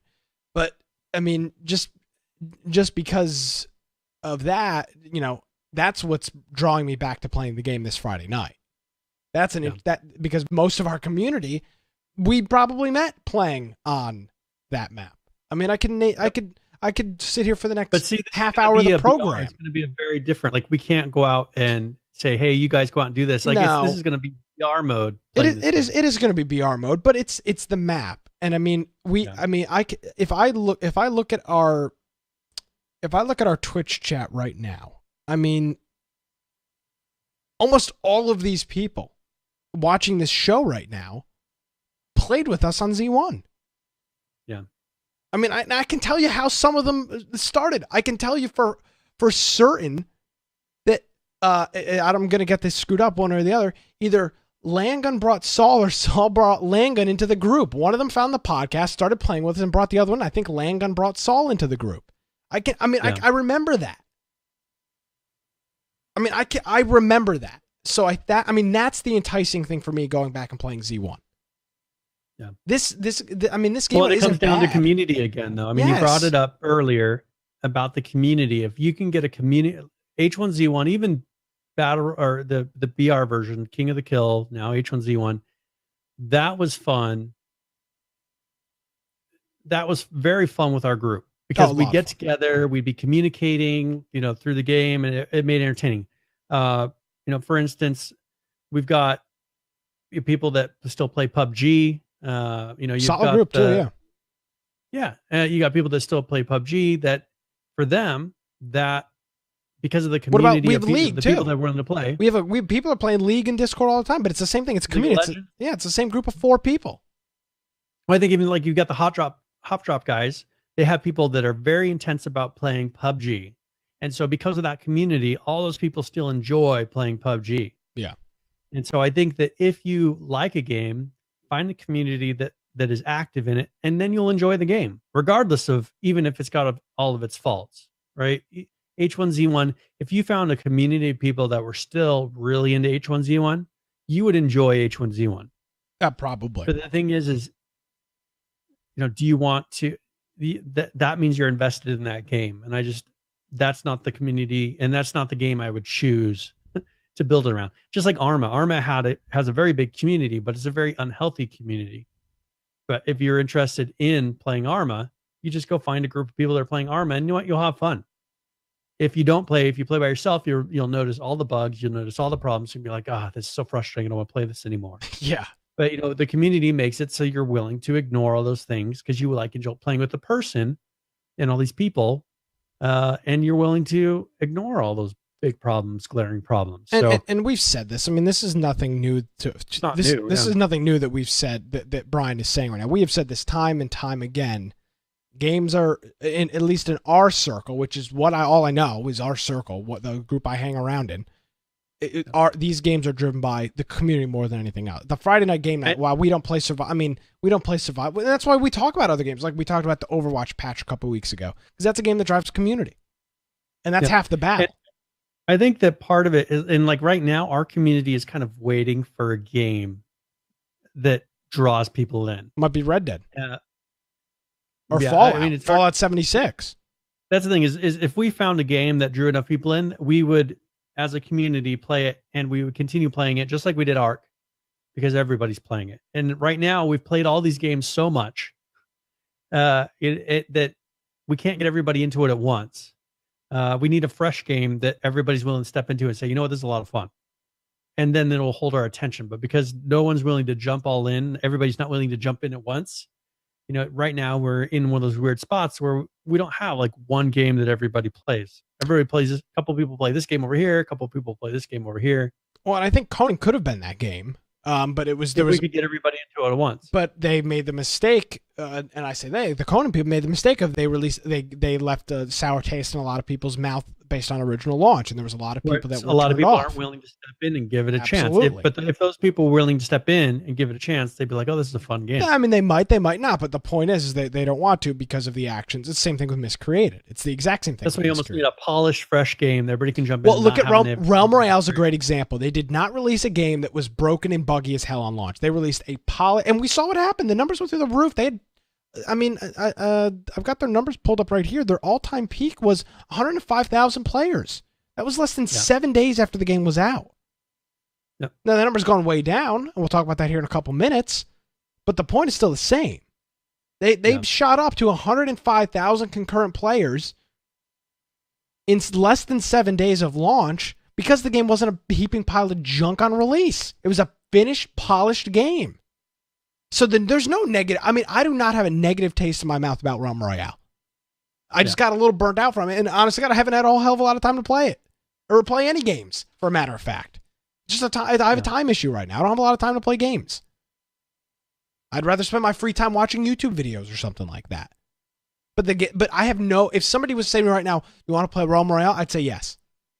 If somebody were to say to me, "Hey, you want to go play H1Z1 and Just Survive?" I'd say, "Hell no, absolutely not."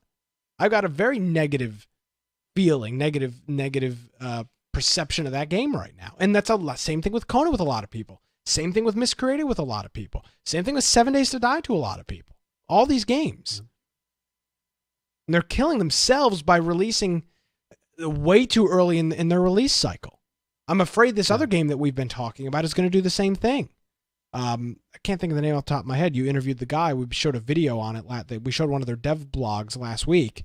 It's the new one of the new survival games. You're not talking about Maverick? No, it's not Maverick. It's the other one. You interviewed the guy by yourself. Oh, Dead Matter. Dead Matter. I have a feeling Dead Matter is going to do the same thing. They're going to release. I'm just saying. But that's the thing is they actually pushed out another year. They were. I know. They pushed out another year. My whole point is, I think they may be in a similar boat where they release too early and they leave that sour taste in a lot of people's mouth, and you can't come back from that. You need the mechanics polished. I mean, people will look past having a world that's not quite complete. But the thing is, with Conan, the mechanics weren't polished. There weren't the crafting. There was nothing to do. Hard ceiling on the crafting. Yeah. Even if the world was smaller in Conan, if they would have just had more the stuff to kind of extend the game over time, that was the issue. We hit the cap, and now people associate that, and people are unwilling to give it the second chance. We hit the cap within 5 hours of playing the game. Yeah, there was literally nothing to do after the thing. You went up to that big city, you got killed by a skeleton that was just roaming around, and then that was it. Oh, there we go. Well, the thing with Dead Matter, though, it's more of a single player. It's not a single. It's a smaller group game. It's not made to be a big open world game. So I don't know if they're necessarily going with something. I think they're wanting something where it's kind of a repeatable Like you're doing some repeatable things. So it'll be interesting. I mean, that's going to be a little bit of a unique game, but they still have to do it right. Like if they release too early, just like I was kind of concerned with We Happy Few. Yeah. Because they released and then I hit the same thing. I hit a cap of what do I do? Actually, do you want to talk about that really quick? Yeah, let's do it. Because this is perfectly dovetails into what we are talking about at this exact moment. With We Happy Few, they changed from a survival sandbox to an action adventure. They actually changed the game totally from what they're originally talking about, because you were concerned about what the game was going to be. I remember you talking about like the direction that they were going and what it was going to be and what's there going to be to do. Well, I think they realized that they had a much smaller game in mind. Yeah. They had a game in mind that was going to be something that you would be doing repetitive actions. Like you'd be doing the same thing in different ways over and over again. No Man's Sky. Yeah. And the thing is it was supposed to be something that, was a very small concept, but had randomness to it to where, each experience would be different, but you'd be doing the same thing each round.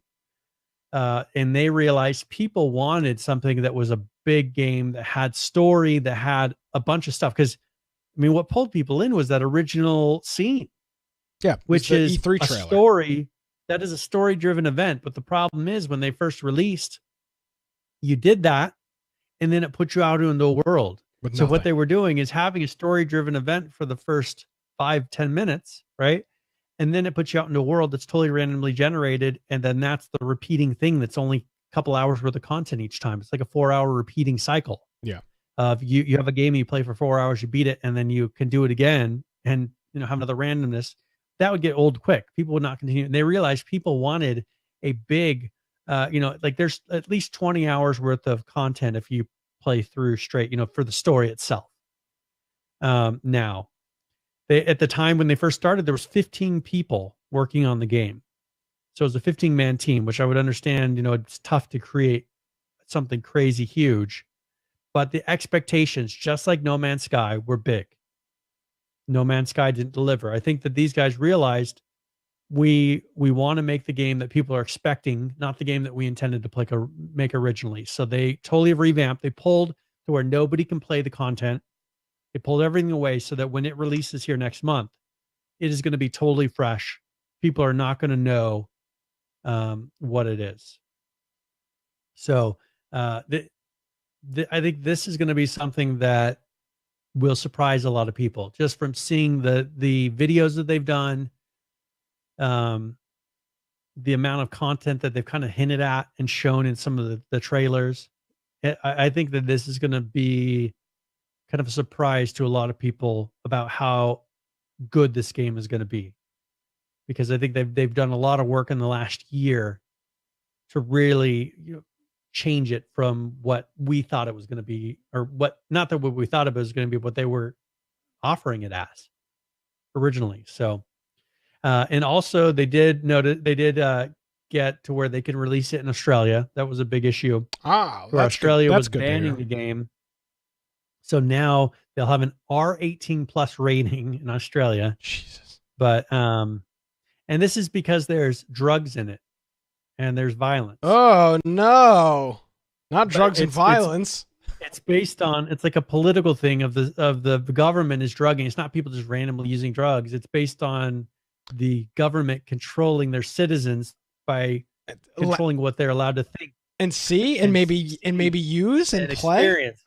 It's only if the Australian government was trying to stop what the people of Australia they're trying to restrict people's joy rather than make them take joy. So interesting. Yeah, where's Alex Jones when you need him? Talking about it's a game about an overbearing government.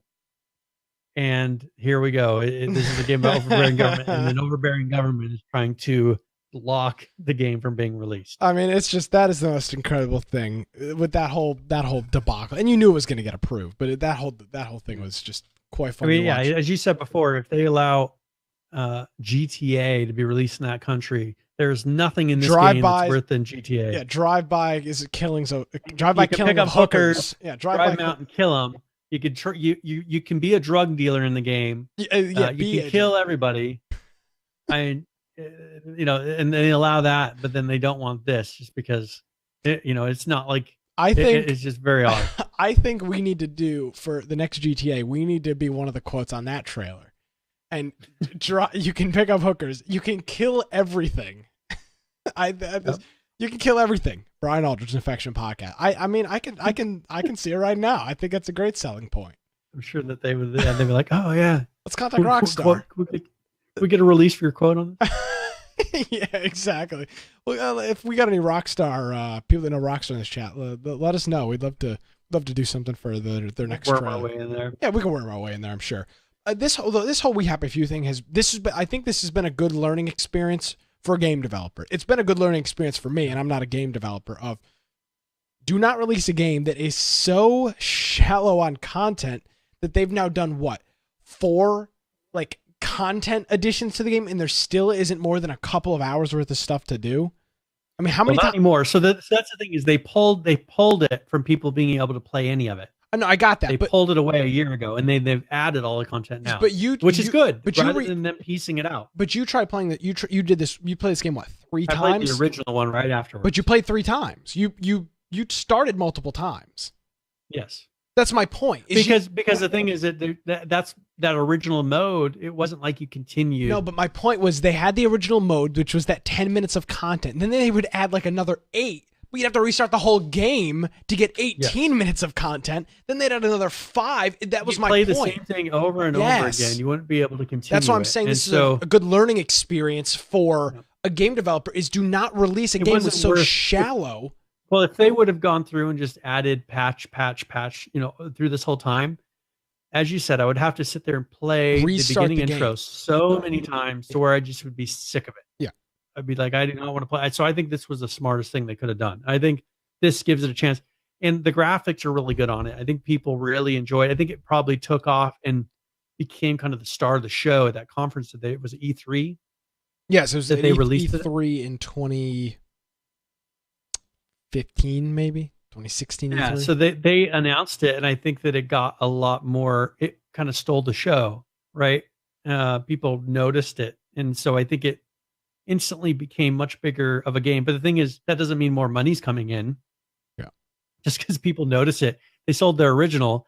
I'm sure that gave them a big chunk of money. That then they were like, okay, now we can add content. But just the popularity of E3, unless they got more funding from Sony or whatever, from somebody. EA, I think from EA. That doesn't mean that they have enough to go in and hire all the developers they need. I think they needed to do that original sale of the game to get the funds into the company to where then they can hire, and then they're like, okay, now we'll release and make the game that we meant. This is the never-ending cycle that we see. Can't finish development because I don't have any money, so I release the game early, hide and hold out. It doesn't have anything to do. You make some quick money, but you realize that money doesn't go quite as far as you thought. And then it's, okay, well, now we have to shut down the game or do whatever because now the money is gone and we have a product that nobody wants. It's just this. It's a never-ending cycle. We have literally seen it 24 times. That may be a low number. I mean, we've seen it over and over and over again. That's why some of these guys get these big publishers to where they can get funding beforehand. Yeah, they need it to be able to hire the people they need on without having to release the game over a long period of time, like we see with a lot of these games. I mean, I'm not a game developer. I'm not pretending to be one, but from talking to people that are in that field and from just my observations here on this show, you need money. I mean, that is you need money to get things done. I mean, I don't know why that's such a shocking thing, but you need money to get things done in a timely, in a large scale. Timely scale. Yes. There's an amount of developing they can do behind the scenes, and then there's a point where they have to bring in funds. Yep. They can do prototyping. They can come up with concepts behind the scenes, but to do something like this, where you need all these voice actors, you need all these animators and people doing probably live capture, motion capture, all of the programmers and artists and all this stuff. There gets to a point to be able to make the game that they're getting ready to release in a month. It takes a very large team of people. Yeah. But I think that, I mean, they've done it. I mean, that's the thing is they probably was, they probably would have preferred to do it without releasing the game first in alpha. Mm-hmm. And I think that we're going to see less and less games in alpha. I think alpha is kind of a dying thing now. Oh, well, we've been very vocal about that. Yep. I mean, I think that this is I think they were one of the last ones that really took advantage of alpha successfully when they released, but they didn't sit there and then drain alpha. They did a release to get a quick amount of funds, and then they didn't really put out that many patches after that. They said, we're going to do it in the actual release of the game. They didn't treat the alpha like a testing ground. Like a lot of other games. It was a way to get money to be able to finish the game. Which is not a problem. I mean, we have been the first to say on this program that we're not anti developers or games making money. I mean, servers cost, healthcare for employees cost. I mean, there are expenses associated with developing something, but I like that. I mean, I don't necessarily like how they did this, but I can see why they were in a situation where they had to do this. Yep. So I mean, so we'll see. I mean, the thing that will tell is in a month when it's released, how much content there is, how people take to it, because people right now have no clue what to expect. I mean, they kind of expect from the videos, as I said, but I think that they will be most people aren't tracking it and seeing what's coming. I think people will be very surprised about what this game actually is. Oh yeah. And I mean, I hope it does well. I'm excited for it.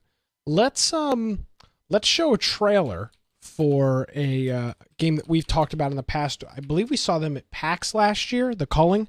I think we actually had a chance to play. And they shut it down. They did.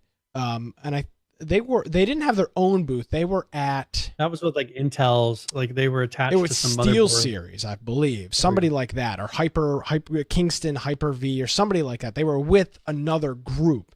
And they've released a trailer for the Culling 2. For some reason, I'm having an issue pulling up my video here. But here's this quick trailer, and we'll be back after this. Greetings, contestants. Guess what time it is? It's time for you to guess what I'm about to announce. Do you see any clues in these images? Maybe I should drop in some hints.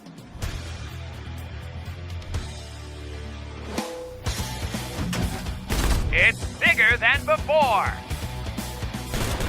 And deadlier than ever.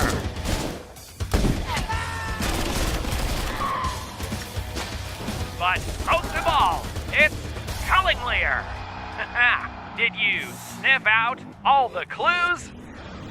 The Culling 2, coming to your screen ridiculously soon.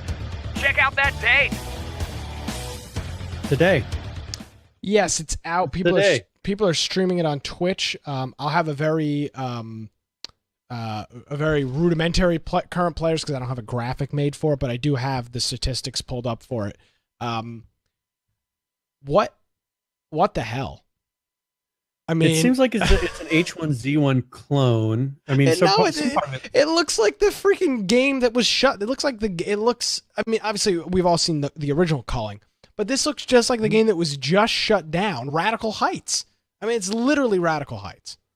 But even look at like that church, the church that they had. Looked like H1Z1, yeah. That was H1Z1's church, the original one. Yeah, let me find it. I mean, there is some big differences. I mean, first of all, the original Culling, I don't remember it having sights like scopes and things like that. Okay. I don't remember having that, and it was a very janky game to play. Like they had bows and stuff like that.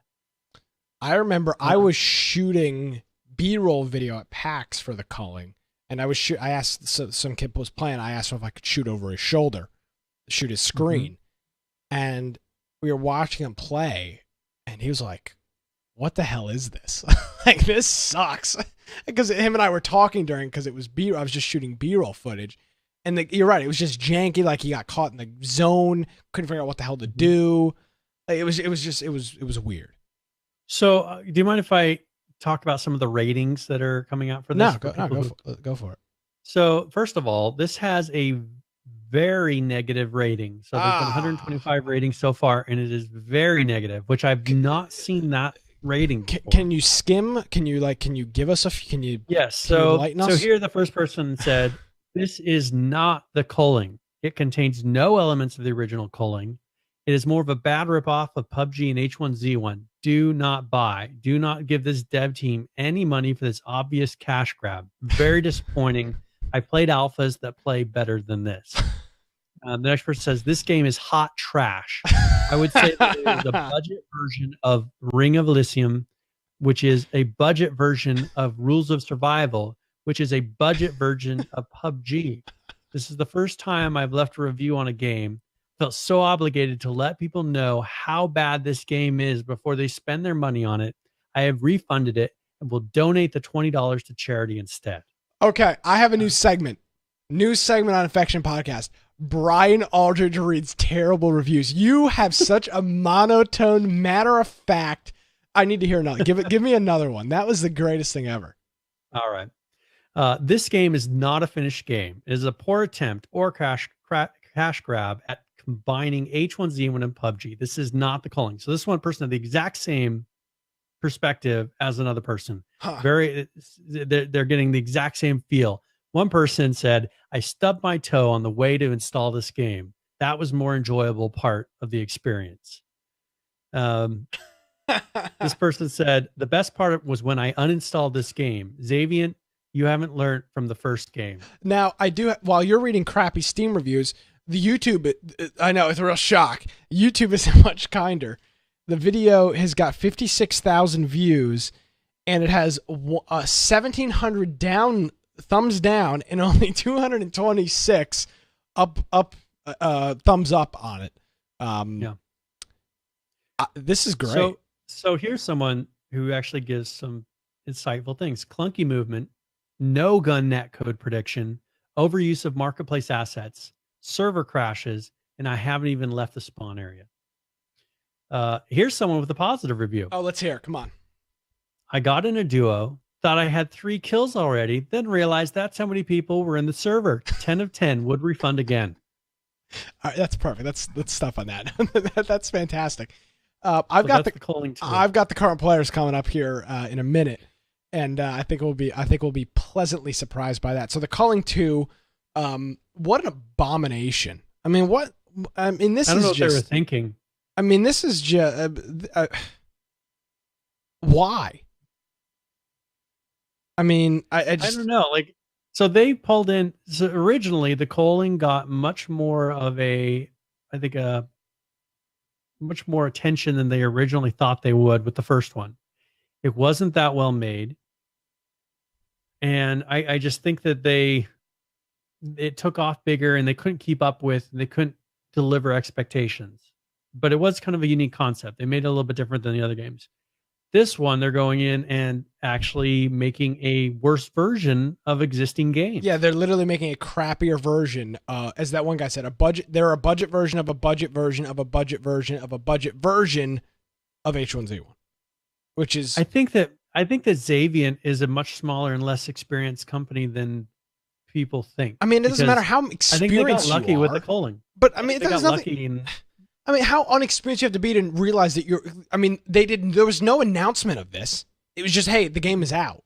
I mean, this video was uploaded to YouTube on the 9th.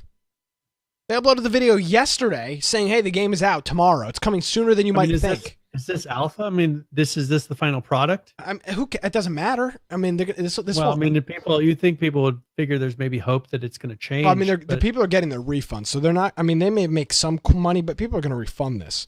That's the thing is they got on the wrong side of the meme world on this one, because it's once you get to where people are then trying to create funny negative reviews on your product when the game is out one day. No, excuse me. When the game's out hours, not even a day, hours. I think they got on the wrong side of the memes to where there's no coming back from this. I mean, people will continue to leave funny negative reviews. But they will probably some people will buy the game just so they can leave a review on it. Well, yeah, well, that may be the case. that's one I wish I positive. had that kind of discretionary income where I could buy games I hated to leave reviews. Just so you can leave a negative But review. the reality is the game sucks from everything that I've seen. PH has been talking about it in chat. When he was mentioning it, I did pull up a Twitch stream. It looked terrible. So that's the Culling 2. Out today. It's $20, I think is what I saw. $19.99. I mean, I don't know why they're going for this total BR is mode. I mean, we talked about it earlier. $19.99. They can't compete. No, they can't compete. It's $19.99. It's got 30 achievements with it, and it's rated T for teen. Check it out, Yep. The Culling 2, and we'll have the current players here in just a minute. We got Very anything good. else? Anything else you want to just quickly rattle off before we wrap up the show here? Yeah, here one thing. Has been an article about a product called WeGame, which is actually out of China. Okay. This is kind of like the equivalent of Steam in China. Like WeChat. Yeah, and so people can buy games, and it actually has a very large number. I mean, there's a lot of Chinese people, but they have a lot of people that are on this service, and so they're looking to expand that and actually expand to other markets. Oh. And their goal is to get more Chinese games out to other people. So I don't know if that's necessarily, perhaps with if they can get them enough of the English versions of games, but I don't think a lot of Americans want to go buy games that are all in Chinese. Is I just don't see. So unless they can get Chinese developers that are releasing their games with an English version, perhaps they get some people to this. But Valve is getting ready to release a Chinese version of their Steam client, and now we have a Chinese game. I guess Steam equivalent now is getting ready to release to all the rest of the world. So be interested to see where this goes. I don't see it taking hold here unless they really give good deals on games and do some crazy stuff. A company like this, we've talked about this before, almost has to give away games in the beginning to get people's libraries built up. And then people will say, okay, I've got enough games there. I'll go buy some games to keep adding to my library. And this is WeGame is a Tencent product, which we've been talking about a lot in the past couple of weeks, revolving around PUBG and Fortnite. And the thing is, they've got their tentacles, I guess you could say. They have money in their hands in a lot of companies. Yep. They've got on Riot Games, Epic Games, Blue Mobile, Activision, which is also Blizzard, Ubisoft, and there's other ones that they're a part of. So if they could get exclusives, which I don't know that's happening, but imagine if they got an exclusive that you had to use their launcher to be able to get to on PC. Yeah. That I would hate to see that, but I have a feeling that that's probably how they're going to work it, to where kind of like, what if Fortnite quit using the Epic launcher and started using this as their launcher? That's a possibility, I guess, right? It would get it on millions of computers. Yeah. That's So, true. I mean, that's that's absolutely true. That's the kind of thing that I think it would take and would get it to people, for people to actually install it. Is getting it on a game like Fortnite. And it, what if they combined? So if they were really throwing money at this, let's spitball here for a second. If they really were throwing money at this, what if they combined the Blizzard launcher? What if they combined the Epic launcher and the Uplay, which is Ubisoft's launcher? What if they all combine those into this? That's a potential game changer right there. Some competition for Steam, which as of right now does not exist. No, which I don't know. I mean, and a competition in most cases is always best for the consumer. I think that's the only way that they would get enough of a foothold. They get enough of the big titles where you'd have a huge install base. Yeah. And then people would actually do it. And I can see it. I mean, if they have enough money behind them, I think it would be possible. Absolutely. Well, I think I think this could be an interesting conversation that we. Yeah, we'll have to see where it goes. But I think that just the names that they have a portion of, their owners have a portion of all those companies that all have their separate launchers. Isn't that kind of odd? Yes. Oh, it is. It is odd. I mean, it's odd. And to be clear, Tencent doesn't own They have a large stake. They have a large stake in Epic. PH and they do. They own a large chunk of Epic, but they don't have a large chunk in necessarily everything that they've got interests in. I mean, they hold stock or hold share in a whole bunch of different gaming, but they don't necessarily own all of them where they're the majority where they can. They have so much money that they do. They have a whole bunch of money. Yeah, I can see them doing a big move. I absolutely could see that as well. All right. Well, thank you for that, Brian. That's an interesting little hit there. We'll keep our eye on it and see where it goes. Absolutely. Well, I've got quite a list of games this evening. I'm trying to get my spreadsheet pulled back up here. We've got quite a list of games to get into for current players where we go through and we talk about some of the games that we mentioned on the program and talk about, well, just how many people are playing them. We start off each week with a game that everybody's familiar with. We'll be playing it Friday night for our game of the week, H1Z1. Currently playing 3,485, the 24-hour peak 7,391, with a 7-day peak at 10,769. We went over to Ark Survival Evolved, currently playing 42,450, your 24-hour peak 59,352, with a 7-day peak of 70,233. We chatted about Conan Exiles numbers, still holding in there surprisingly. 10,406 currently playing, your 24-hour peak 14,143, with a 7-day peak of 18,705. Let's move on to Realm Royale, currently playing 10,167, your 24-hour peak 13,796, with a 7-day peak of 17,546. Very, very similar numbers. It's funny that Conan Exiles and Realm Royale have pretty much the same player base with that. And finally, wrapping it up, PlayerUnknown's Battlegrounds, currently playing 182,493, your 24-hour peak 1,248,166, with your 7-day peak 1,335,704. And a quick bonus for you, Brian, on the Culling 2. Now, hopefully you haven't looked. Did you already look? I have not looked. Okay. Nope, I haven't looked. I want you to guess how many players are currently playing the Culling 2. And I want to say this. I don't want some like stupid 10 out of 10 Steam review answer. How many people do you actually think are playing the Culling right now? I think there's 200-something people playing. You would be wrong. There are currently 18 people playing the game. Oh, the 24-hour wow. max peak is 249. There are 18. That's not good. So that guy wasn't kidding when he said that the max. He thought he killed 3 went in people. And there was 3 people playing in his server. Yes, this is the Lawbreakers killer of 2018 right here. This is Lawbreaker. I mean, 18. Imagine what you, as a developer, just imagine how much of a blow that's got to be. Come on. Did they think we're Why would you put stupid? all that work in and just... How much work though? That one guy said it was an asset flip. It didn't. Come on, you watch this. That Brian, that trailer looked like trash. Yeah. Didn't I don't know. Good. I mean, I just don't know what they were thinking. It's making their company look bad. Oh yeah, I mean, and they've lost all credibility. They might as well. They need to change. They need to go bankrupt. Change their company They need to go bankrupt and come back as another company. I mean, this is No Man's Sky level. Like nobody will ever buy your product again. Yep.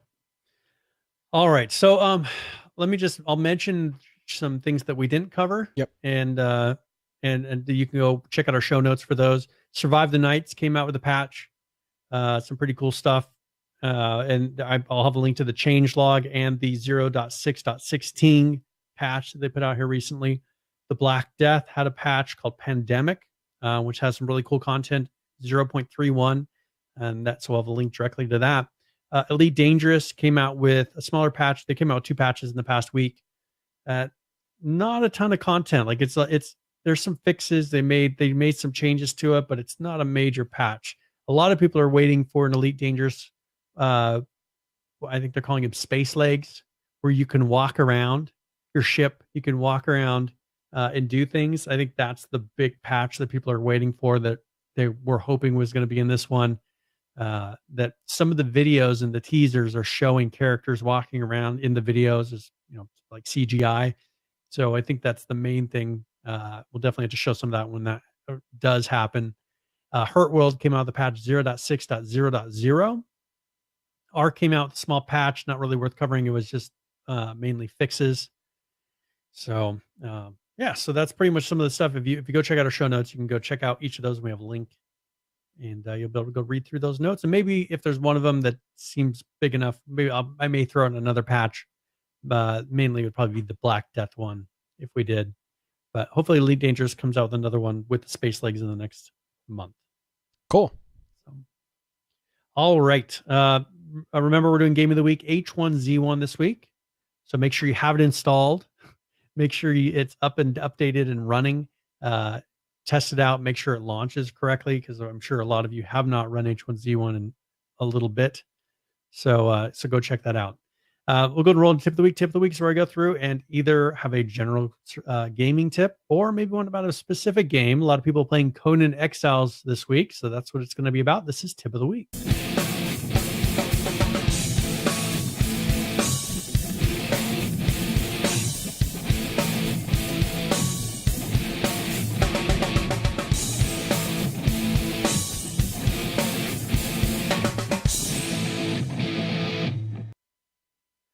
All right. So in Conan, one thing that you have to be somewhat considerate of is your stats.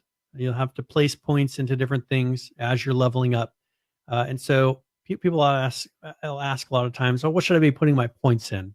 And so on Conan, you'll find that there's 3 stats that are the most important. The first one's strength, you have vitality, and then encumbrance. Strength is what actually increases the power of your attacks. So if you have a higher strength, you'll do more damage.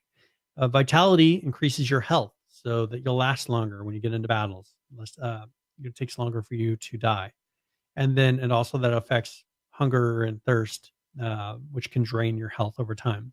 And then there is encumbrance, which allows you to carry more items, because a lot of it is going out, gathering rock, gathering plants, fibers, things like that. And so being able to carry a lot makes a big difference as far as being able to come up with enough things to craft building components and things like that. You also, one thing that's really helpful in this game is to focus on some of the survival crafting items and kind of buffs that they have in there. One thing, the initial ones you'll spend some points on is creating a campfire. That's really helpful when you're initially going in and needing to get some food. Because eating bugs will slowly help you, but you may find that you struggle keeping up with filling your hunger meter, trying to eat bugs and things like that. So if you can get a campfire together, you can maybe kill a crocodile or something like that, get some meat off of it, cook it, and that way you won't get poisoning and you can fill up your hunger bar, which is one of the more difficult things because you can go to a river and drink water if you want to. Another thing that you can do, there's an ability that you're able to get that allows you to actually eat raw meat. So when you're out, maybe in the desert or out and about, and you don't have all your supplies with you, you don't have to worry about creating a campfire. If you put a point in this, that allows you to kill something, harvest it for the meat, eat it, and then it will regain your health back without giving you poisoning, which actually drains your health. So that's one of the more useful things that I found, because it can be a pain to try to keep food in your bag and worry about not running out when you're in maybe a long trek away from your base. So that is what I got. Hopefully, if you play some Conan, you'll jump on our server. And if you have questions about that, jump in our Discord. So that's tip of the week. All righty. Thank you very much for that, Brian. Appreciate it. Yes. All right. Is there anything we want to cover before we head on out of here? No, sir. I think we're good to go. All right. So if you want to find me at Boise Computer on Twitter, of course, you can go check out my blog, biteoftech.com, and that's with an I. If you want to go join us on Discord, make sure you go to infectionpodcast.com. On the right-hand side, click join Discord server. That will take you right into our Discord server. They have a mobile app that's free. They have a web-based app if you don't want to install a game on your computer, a client on your computer. And then they have a nice desktop app, which will run in the lower right-hand corner. Very low resources and is very easy to use. Also, we have a link to our YouTube channel, all of our podcast forums, link to our Twitch, which of course is live here, 7 o'clock Eastern every single Tuesday. And then we have on there if you look for Steam group, that's just for notifications of the live show. If you go into there, it will pop up a nice little notification about 5-10 minutes before the show starts. And if you happen to be at your computer, it'd be great if you can join us, because we enjoy it a lot. How about our game giveaway? Yep. Nope. I was actually thinking about that just now. Okay, we're getting scammed in the chat. Nope. I'm just holding off for the last second. All right. I did almost forget about it, but when I see them talking about it in chat, they're like scam. Yeah, all right. So let's go and roll this. Do you think he's going to play it? No, reroll. All right. Roll repick. All right. So Saul Greatman. A great friend of the show. Saul Greatman. Yes. You have won a copy, and I'll send you a link in Discord. He's regularly in Discord because the Twitch chat stuff is a pain to deal with. Always improving. That's what Twitch is. Yes. We're trying to make it better. Yes. So very good. All right. Is there anything else? Just remember to join us on Friday night, and make sure if you're one of the old OGs, one of the OGs, and maybe you're not in our Discord, just go to our website and you'll be able to jump in there and get connected. Yes, love to hear from, because I know some of you still listen to the podcast, because I get private messages from you every once in a while criticizing us. We know you're out there. I know you're out there, because every once in a while I get one little chance just for that Friday night. Yes, please, let's give us some hope, because there's not much hope left in Daybreak. In Daybreak. The day broke. They did. But we'll see you Friday night. We're looking forward to it. Let's have a positive attitude going into it. No negativity in the Discord. Yeah, I'm willing to give it a chance. I'm willing to give it a chance. Well, and I'm all joking aside, I'm not being a sarcastic jerk. We're going to give it a fair chance. So hopefully you'll join us for that Friday night. Alrighty, folks. Well, thanks for watching. Maybe you're watching here on YouTube. Check out our time codes. If you're watching this on YouTube, the show's already over, but you can skim through our show with our time codes, with our topic timer. You can skim through all that. I want to thank our friend TechZone707, who will be joining us out in Seattle for PAX coming up here in just about 50 days. He'll be joining us out there. Thanks for resubbing to the show here during the program while we were doing that. And thanks to everybody is going to be making and has made that trip possible thus far. Alrighty, folks, that's going to do it. My name is Nick Craig. You can follow me on Twitter at Nicholas M. Craig. Visit our website, infectionpodcast.com. Thank you so much for watching. See you next time.